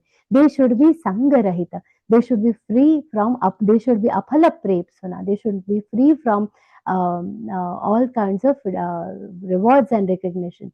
Gradually that comes, but to begin with, this kind of action should not be undermined. To achieve great things, we have to improvise on our own desires, improvise on this Rajasi karma, and try to go towards the uh, sattvic karma. But what is it that we should not have at any cost? Again, Shri Krishna doesn't call it tamasi karma. He says yattat tamasam uchyate. This is tamas itself. And what is tamas as per Shri Krishna? Anubandham kshayam himsam anaveksha cha paurusham mohadarabhyate karma yattat tamasam uchyate. What is tamas? Anubandham kshayam himsam. This entire thing, what comes as a consequence of what? Himsa. The himsa is also of three types. Kaik, that is the himsa of done by body. Vachik, the one that is done by speech. Another mansik, I didn't do anything to them, I didn't say anything to her, but in the mind what I did, that by the himsa is done by thoughts also. So any types of himsa. Anaveksha cha paurusham, without considering whether I have the capacity to do or not. Now some people, it was a monsoon season, Ganga flow is very high, and in that flow there is always a red alert around Haridwar and Rishikesh that we should not enter the waters of Ganga ji. And in that also some people, we are expert swimmers, without understanding they will jump off. Anaveksha cha paurusham. This is a foolishness. Whether I have the capacity or not, we should check, and then if there is a dangerous thing, we should not get into it. Live electric wire is there. Oh, I am an electrician of super caliber, and I will see how to get it insulated. Go hold that wire. This is sheer foolishness. People end up doing such things. Anavekshacha paurusham. This should not be done. This is tamasa. Mohadarabhyate karma. Moha here does not necessarily mean the greed. It also means greed, but it also means lack of knowledge, complete lack of knowledge. Some people oppose everything that we do in our Sanatan Dharma. Shravani, Somvar, people start these posts from the left wing, they will start wasting milk or wasting or not. All these things, complete lack of ignorance. Complete lack of knowledge, purely originating out of ignorance. Mohada rabhyate. We will start our pujas and everything, and then this series of lectures starts coming. This is all mohada rabhyate. They are not understanding the logic behind all our worships. This kind of karma, tamasam. This is what is tamas. So Shri Krishna had earlier mentioned the three ingredients for action: jnana, karma, karta, out of which we have seen the jnana and the karta. And next, jnana and the karma. We have seen the sattvic jnana, sattvic jnana and karma, rajasi jnana and karma, and tamas we have seen in both categories. Next type of karta, three types of karta, we will see from the next session. With that, I offer this entire discourse at the lotus feet of Param Pujya Gurudev, with whose blessings we are getting to revisit these beautiful principles from Śrīmad-Bhagavadgītā. Hari Om Shri Krishna Arpanamastu. Om Tat Sat. Extremely sorry about the extra time, but it's better to complete the syllabus within time. So, really sorry. Thank you so much, Didi. Thank you for the patient listening. Sorry. Thank you, Didi, for such a nice explanation.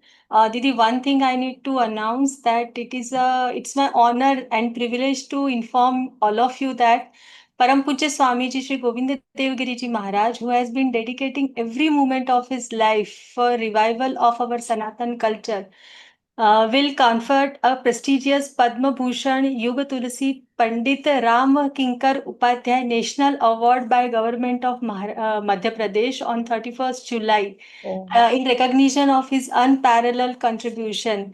Dandavat Pranam Swamiji. This is really a good news. Actually, in the beginning, I suddenly joined, so not able to announce this thing, but it's my privilege to announce it again. Very, very beautiful. See, well, this is the kind of Adarsh we have. We are so blessed to have Param Puja Gurudev as our guiding light. He is a figure, and we all should consider ourselves very lucky that we are remotely, dur se hi sahi, but remotely we are connected to him. This is such a beautiful news, such a sattvic news. We seek blessings from Param Puja Gurudev, and may we also continue our lives on similar path. Very beautiful Pujaji. Jai Shri Krishna. Yes, Krishna. Please, anyone is having any question, please raise your hand and on your video. Yes, Gopal Krishna ji. I sent you the request. Please unmute.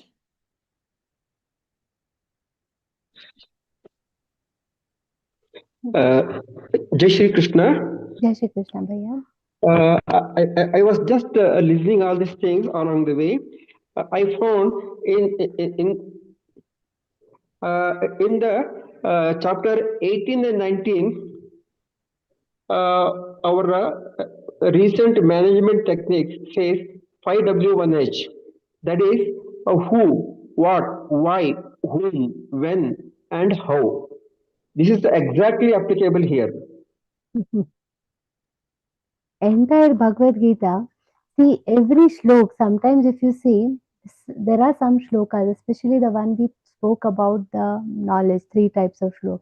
The next Correct. that you will see in the next session, one shlok is Mukta Sangona Hamvadi. That one entire shlok can become one entire book of life management principles. That is the beauty of this entire Bhagavad Gita. It is actually like that. So absolutely. And in the management course, people are preferably telling 5W1H. That is exactly applicable on sloka number 18 and 19 together. Yes. Then Everything is coming from sloka number Bhagavad 20. Gita only. In Bhagavad Gita, of course, Bhagavad Gita only. Means just I am wondering whether it is even this is derived from Bhagavad Gita or is Bhagavad Gita is done 5,000 years back. Then I think somebody must have taken You a ask reference. the author. Definitely, Krishna didn't refer to his book to say all these. So how these see everything.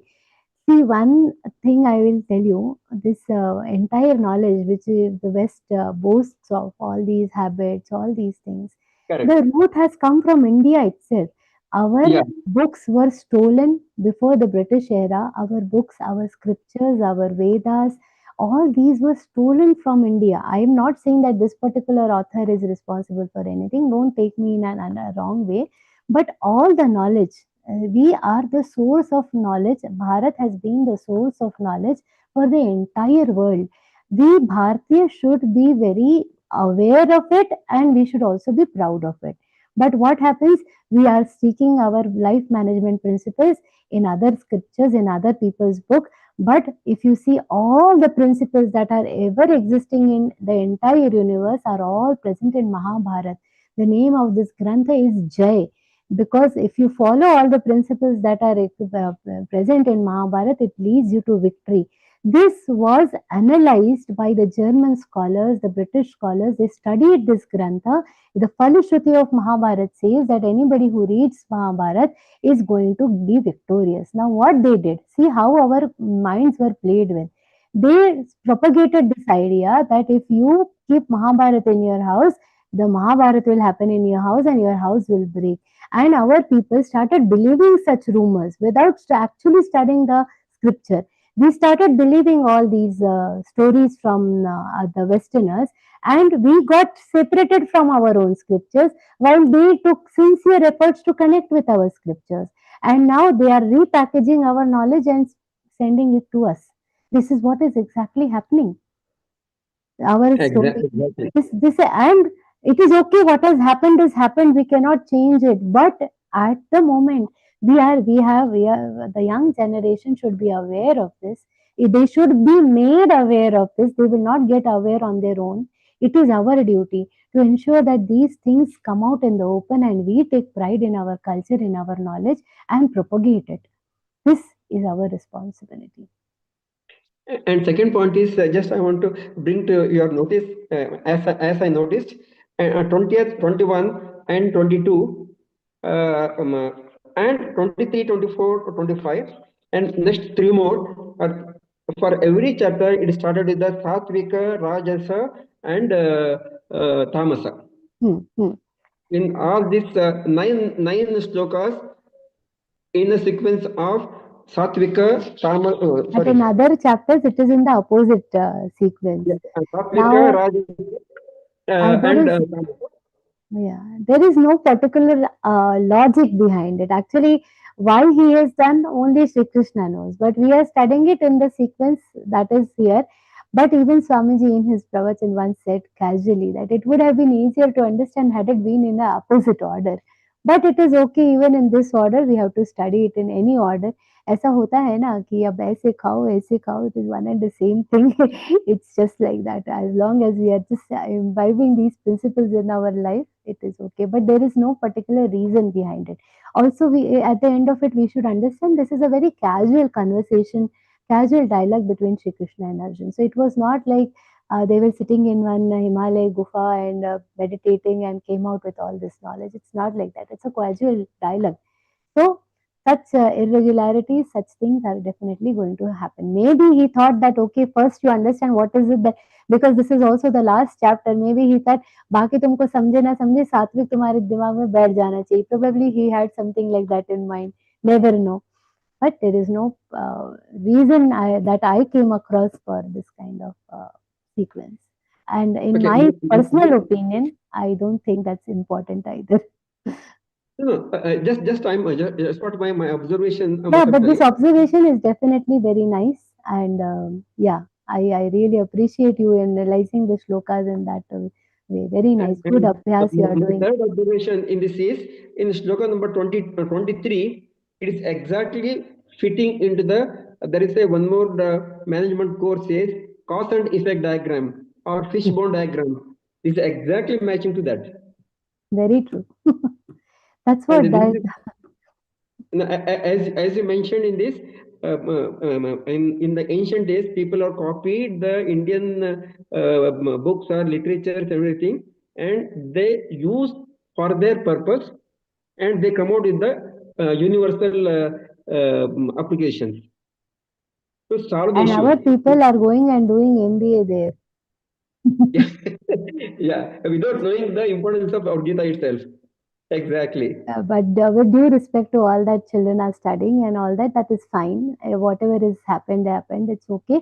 But we should, now that you have done such good observations, we should share these with our younger generation, ensure that they come to know about it, they take pride, and that is where our Bharat can become golden bird again. We wanted to become a golden lion, not just सोने की चिड़िया, सोने का सिंह बनना चाहिए अभी, so that nobody ever does this again. But we have to take pride in our scriptures.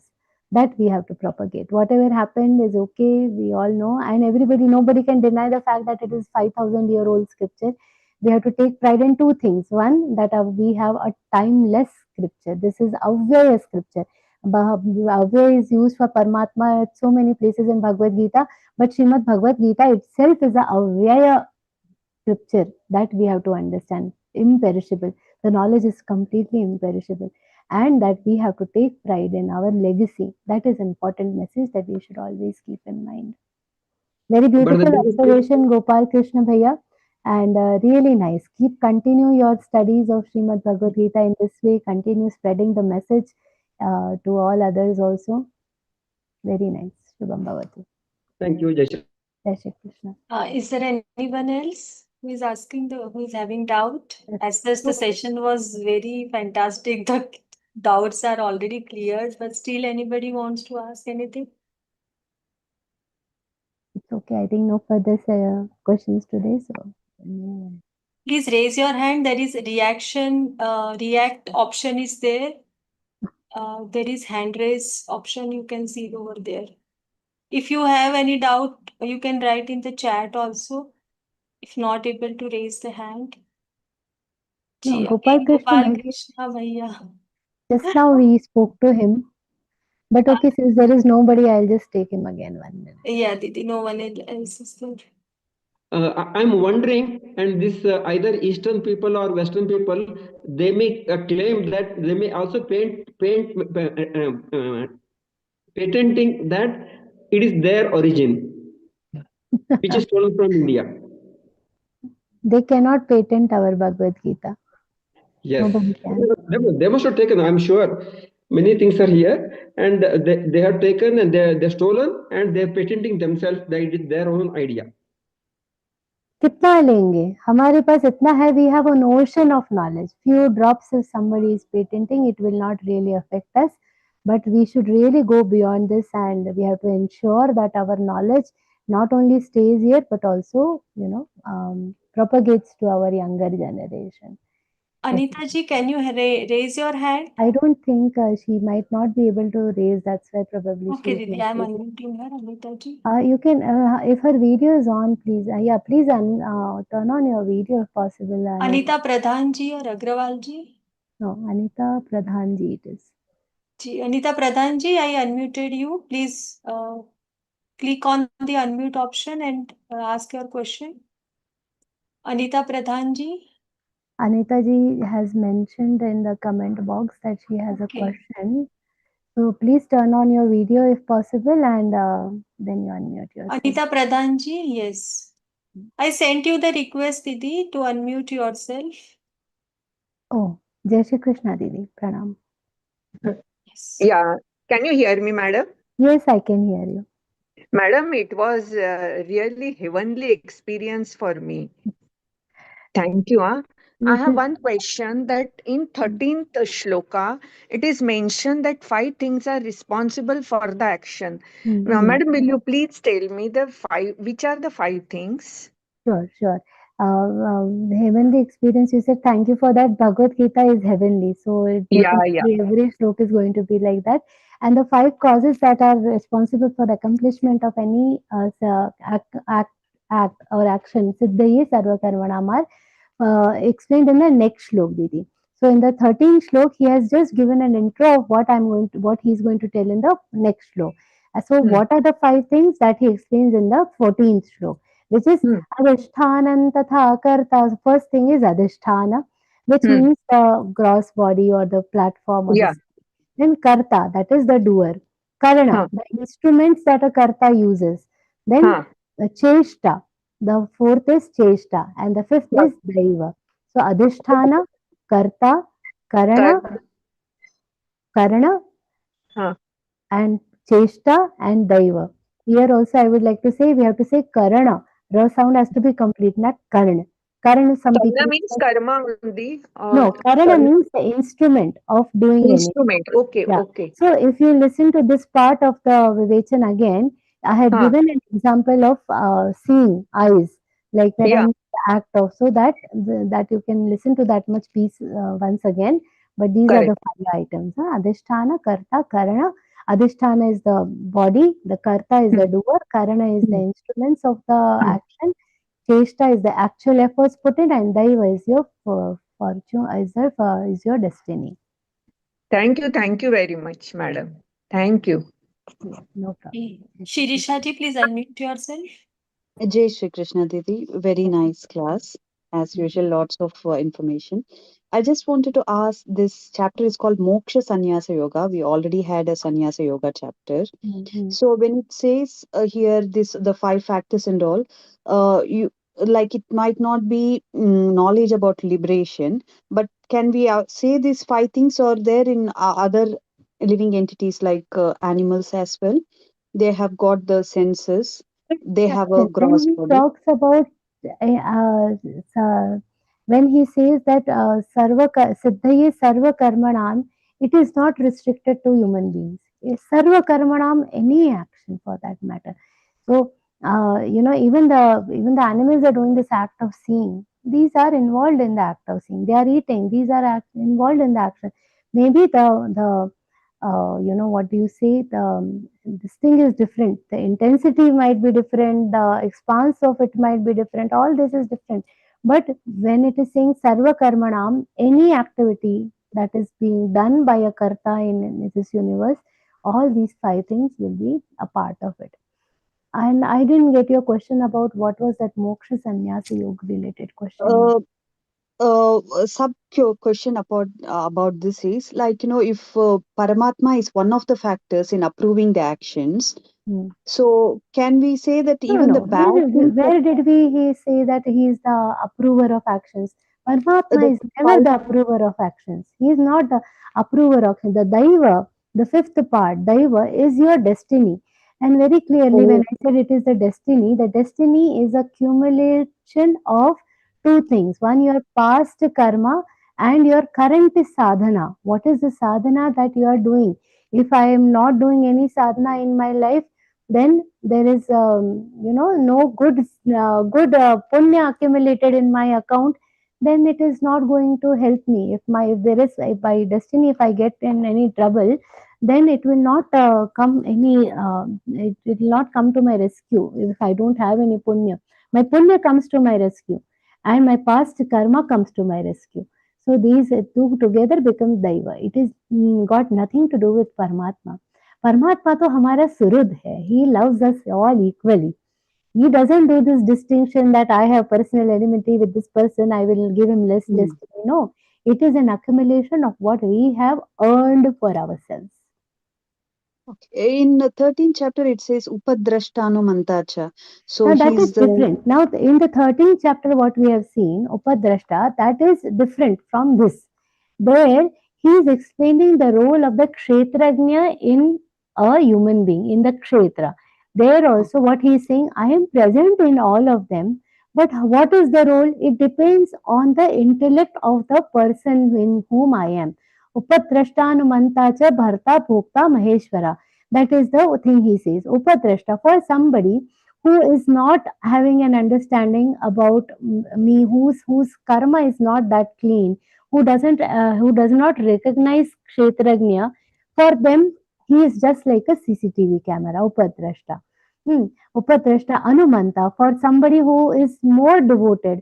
As the amount of devotion, as the understanding of kshetrajna increases, his role within us is increases. It's a very simple thing. The detail, you listen to the 13th chapter Vivechan. A simple thing I'll tell you. If there is a mirror, we are trying to see ourselves in the mirror. There is lot of dust accumulated. पूरा 15 महीने का dust है. It dust thickness is very high. He is the upadrashta. We cannot actually clearly see. Slowly, as the thing gets clearer and clearer, we get a clear reflection from within. Then the role becomes clear. Our appearance becomes clear. Similarly, there is lot of dirt accumulated on our heart, in our minds, in the place where this Kshetrajna is residing. We are not able to connect with him. As that dust gets eliminated, we can communicate with him better, and then he gets a better role. He plays a role from Upadrashta to Anumanta, Bharta, Bhokta. Then together only they get united. That is the beauty. But details you listen to the 13th chapter Vivechan. But these two things are different. There we are talking about the Kshetrajna which is within us. Here this Daiva is a different thing. It is what I have earned for myself by the means of the karma, by the means of my past karma. And when I say current sadhana, means current karma. So it is accumulation of my karma. It has got nothing to do with the Kshetrajna there. Okay. So once we say we surrender to God, like they say that's the ultimate aim, like Sarva Dharman Parityaja Mamekam. So See, this slok we will come to it in next year. So there I will tell in this in detail. Okay, there, because we have to understand that is a very marmik slok, very detailed. We'll have to see the definition of dharma and what to parityaja when we say discard, what to discard. That every detail we will have to see. We will come to it in I think fifth or sixth part of this Vivechan sessions. There you listen to that and we will talk about it. Okay. Very Thank nice you. questions. I just wanted to ask, where do you get, which Bhagavad Gita do you follow, Didi? Because I follow only Gita press books and Jnaneshwari and Gurudev and other Vivechaks of Learngeeta like Varnekar Kakaji, Kakiji, Ashu Bhaiya, Sanjay Bhaiya and Swamiji. And I also follow Jnaneshwari. Jnaneshwari is my prime source. It is in Marathi, and all other Gita press books I refer to. But once again, what are the Daiva means? What all did you say, Didi? I'll note it down. Daiva means accumulation of our past karmas and current level of sadhana. This I have explained in detail. You can see the YouTube video again. Past karma and past karma not of this birth, because we have a memory of this birth, But bahuni me Sanskrit. nitani janmani tavacha Arjuna. Arjun and Shri Krishna के इतने जन्म हो गए, हमारे उनसे भी ज्यादा हो गए हैं. So it is the accumulation of past karma of all the births. Thank you so much, Devi. Neetaji? Smita Devi, Jai Shri Krishna. Yes, madam. Good evening. Good Yeah, evening. I got confused about one thing. Hmm. That I think what I heard is this adhishthanam is our body, means karta is our body. Okay, is that correct? What I understood? Can you hear me? Yes, I can hear you. Adhisthana is our body in the sense the place where this is happening. Like Yeah, it yeah. is body in, if it is the body as in, if it depends on the action. Now for actions like speaking and all, it becomes a body. Adhisthana basically means any field or any farm or any place where the activity is going to be done. If it is an Yes. office, it is my office which is the Adhisthana. In different contexts it will, but it is the basic means, the not the basic means, the basic platform for the Yeah. activity will be the Adhisthana. Yeah. Yes. Yes. But I think what I heard is karta is not our Jivatma, but Hmm. our body. Okay, is that Yes, yes, yeah? yes, yes, But then yes. if karta is not the Jivatma, then so far we have been learning that whatever karmas are done during any of our births, previous births and these births, and the karma phalams are created immediately for any karma we do, and Hmm. then for the births together they get accumulated, and the atma is immortal, and it is transplanted, or it is taking the rebirth, and then why that atma has to face all the consequences. See, If he is Atma, not the, if atma is not the karta, if jivatma is not the karta, then hmm. why he has to suffer or anything, good or bad, whatever things are happening, what why the atma is Okay, you done? I think you get what I'm asking, I what I'm got your confused question with. now. Yeah. See, first thing is Atma does not suffer. Atma is not the one who is experiencing the pain and the pleasures of whatever we are doing. We feel it is doing. Now, because we have assumed that this body itself is the Atma. हम लोग ऐसे सोचते हैं, this sharir is the Atma, which is not the case. Now, when you are saying that the karma is accumulating, what is happening? There is a very important connect that we have to focus on. The Atma has got nothing to do with the body. But what is happening? Because because it has forgotten its own identity. It does not remember that I am a part of Parampita Paramatma. It has started believing that I am the Jivatma. That this body, when I say this is my hand, I forget that this is the hand of this body. It is not my hand. Because of that ownership, it gets closely associated to what? To this body and to the karma phala of the body. Okay, so it is attached, and how it is carried on to the next verse in the 15th chapter. Now, like it is like how the wind carries the smell from one place to another. Like that, the punya and papa or our sanskar, they get carried with the atma, because that atma has forgotten what is the identity, and it has accumulated the karma. It has accumulated the punya and papa. So what has happened? Because our karma was becoming a binding on us, we got attached. The Atma got attached with that karma phala, and punya papa got attached to it. However, if you want to detach yourself, we have to detach ourselves from the karma phala. When we understand that these actions are happening, but I am not associated with these actions. When we separate ourselves, कि मैंने ये पढ़ लिया, I have done this work, I don't want anything in return. When we say that this karma phala also from the mind, when we disown it, then what happens? We slowly realize that I am the Atma. The realization that we have now is what? That we are a body with a soul.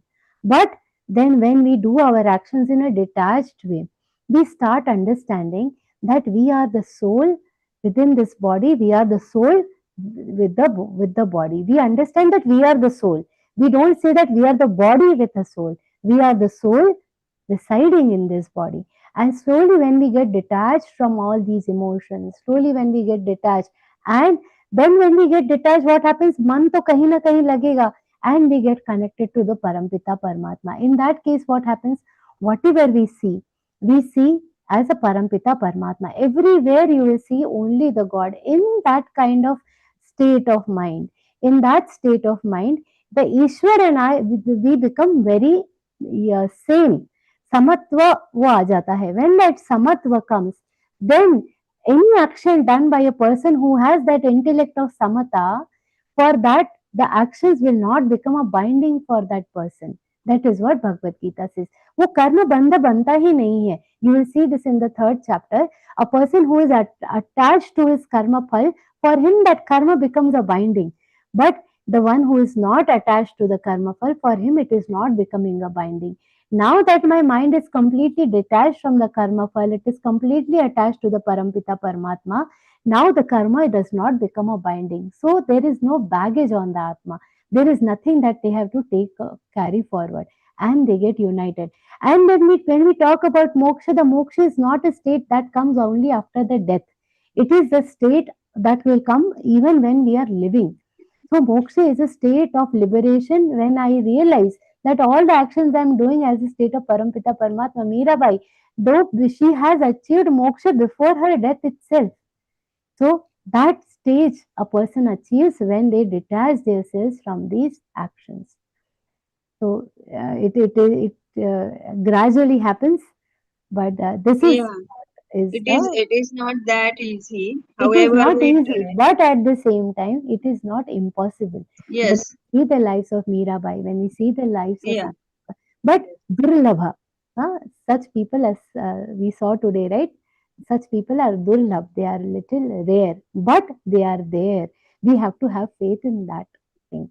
Because so as when long, संशयात्मा विनश्यति no when people start thinking अरे ऐसा होता है नहीं होता है पता नहीं क्या होता है कि नहीं होता है अभी लाइफ एंजॉय कर लो so because we have that doubt then samshayatma vinashyati so we get stuck but if we keep faith we could become one of those rare devotees that we have to propagate that idea within us that is our real sadhana. so as long as we don't reach up to that This is stage, okay. Now this is also on the stage of knowledge. ये knowledge ज्ञान के स्तर पे हो गया. But साधना के स्तर पे क्या करना चाहिए? Because अभी for everybody in this meeting, this might be सुनिए अरे कितना heavy dose से एकदम mental burden आ जाएगा. For them, what they should do? Just follow what Guruji says. तप करो. Do your jap on a regular basis. Consider our karma, whatever activity we are doing in our house, whatever is the karma towards the family, just keep doing that diligently. That's it. Just have faith. Shraddha val labhate jnanam. Whatever knowledge we discussed, gradually it will automatically start transcending to us. And even if it doesn't come to us, even if we don't get knowledge, moksha will gradually come. Karma yoga is also the path of moksha. So all that things that we discuss, this knowledge, if it comes, it is good. Even without knowledge, we just have to follow the path. So it is not very difficult also. That is what I am trying to say. ये by the means of knowledge, ये सांख्य योग से तो कठिन है. कठिन हो जाएगा. So everybody will not understand all these concepts. It becomes very difficult. Leave all this. Just follow your activities, daily activities. But when I am feeding my family, I should not expect that they will always keep a or gratitude and then WhatsApp status, what I cook for the family, all these things if we avoid, just with full faith that my family is my God and serve them in that way. Whatever is the service that we are giving, if I'm a teacher, my children are my small kanas and I have to make them good citizens. If somebody just follows karma yoga with that, that is also enough. That knowledge, we don't have to worry about it. If not that, if I am very old, ना कुछ आदि ये सब कर्म भी नहीं कर सकते जप and जप always कर्म करते करते if while doing my karma if I am thinking about God that is also path of liberation. Knowledge is not the only path. That also we have seen in the 3rd chapter. This is not the only path. When Arjuna is confused, once you are saying Sankhya Yoga, once you are saying this yoga, tell me one thing, Shri Krishna says, you don't worry, everything is same. Here also, when you are saying it is difficult, actually, we don't have to, it is all the same. We don't have to worry about all this. Shri Krishna का ये meaning है that It is not difficult. If not this, then do this. If not this, you in the 18th chapter itself, towards the end, in the last part, we will do these shlokas, which are very, very important. We will talk about it in the 6th part of this vivation of this chapter. You will be able to understand. We will be discussing this again. Okay. Jayaji. Jayaji, Jai Shri Krishna Pranam. Oh, it is getting late. I didn't see the time. Sorry. Jayaji, Jai Shri Krishna Pranam. Didi, I have one question. We in Sanatan Dharma, Hindu Dharma, we worship so many gods and goddesses. But when I pray, I always think of one God who I pray the most. I mean, if I see Hanumanji, I can see his face, like the God I pray for. Which is the God you pray? I pray Lord Jagannath. I am from. Very nice. So कुछ अलग नहीं है उसमें. तो हर भगवान का जैसे पूछते हैं कि ये फूल उनके ऊपर चढ़ाना चाहिए, तो मेरे मन में आता है कि मैं इनको यही फूल चढ़ाऊं, चाहे वो लाल फूल हो या पीला फूल हो. अगर मैं मेरे हिसाब से मेरे भक्ति में मैं कुछ चढ़ाती हूँ तो भगवान वो ग्रहण करेंगे. तो पत्रम पुष्पम फलम तोयम. So Sri Krishna has already said whatever they give, it will be coming.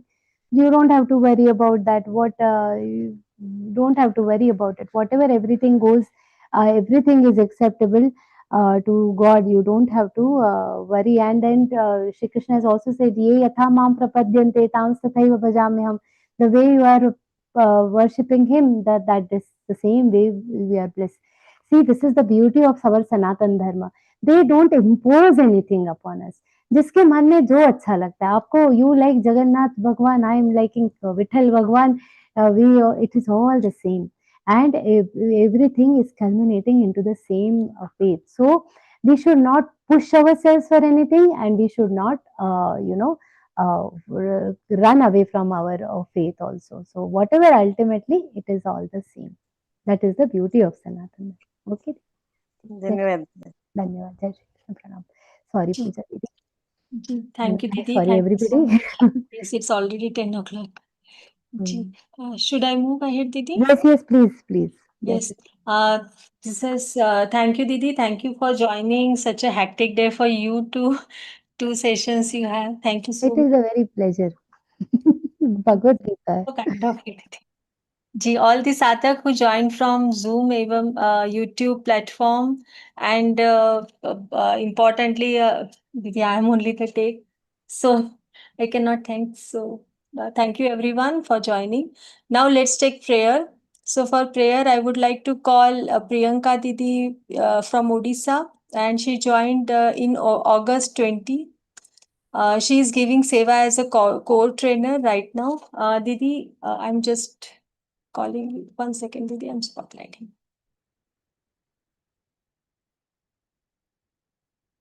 Ji, Didi. Please welcome for the prayer. Unmute yourself, Didi. योगेशौ सच्चिदानन्दौ वासुदेवं व्रजप्रियं धर्मसंस्थापकं वीरं कृष्णौ वन्दे जगद्गुरुम् श्रीकृष्णौ वन्दे जगद्गुरुम्. Jai Shri Krishna, Didi. Thank you for giving me. Thank you so much, Didi, for your prayer. Now we'll move for the Hanuman Chalisa.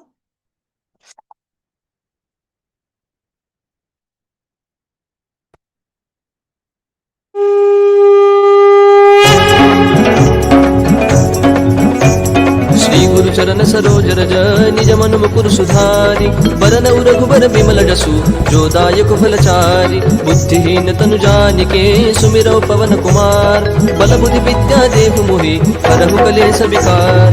जय हनुमान ज्ञान गुण सागर जय कपीस तिहु लोक उजागर रामदूत अतुलित बल धामा अंजनी पुत्र पवन सुत नामा महावीर विक्रम बजरंगी कुमति निवार सुमति के संगी कंचन बरन विराज सुबेसा कानन कुंडल कुंचित केसा हाथ वज्र वज्र ध्वजा विराजय कांधे मूंज जनेऊ साजय शंकर सुवन केसरी नंदन तेज प्रताप महाजगबंदन विद्यावान गुणी अति चातुर राम काज करिबे को आतुर प्रभु चरित्र सुनिबे को रसिया राम लखन सीता मन बसिया सूक्ष्म रूप धरि सियहि दिखावा विकट रूप धरि लंक जरावा भीम रूप धरि असुर सहारे रामचंद्र के काज सवारे लाय सजीवन लखन जियाए श्री रघुवीर हर्षि उर लाए रघुपति कीन्ही बहुत बड़ाई तुम मम प्रिय भरत ही सम भाई सहस बदन तुम रोजस गावै अस कहि श्रीपति कंठ लगावै सनकादिक ब्रह्मादि मुनीसा नारद सारद सहित अहिसा जम कुबेर दिगपाल जहाते कवि कोविद कहि सके कहाते तुम उपकार सुग्रीव ही कीन्हा राम मिलाय राजपद दीना तुम्हरो मंत्र विभीषण माना लंकेश्वर भय सब जग जाना जुग सहस्र योजन पर भानु लील्यो ताहि मधुर पल जानु प्रभु मुद्रिका मेलि मुख माहि जलधि लांघि गए अचरज नाही दुर्गम काज जगत के जेते सुगम अनुग्रह तुमरे तेते राम दुआरे तुम रखवारे होत न आज्ञा बिनु पैसारे सब सुख लहै तुम्हारी सरना तुम रक्षक काहू को डरना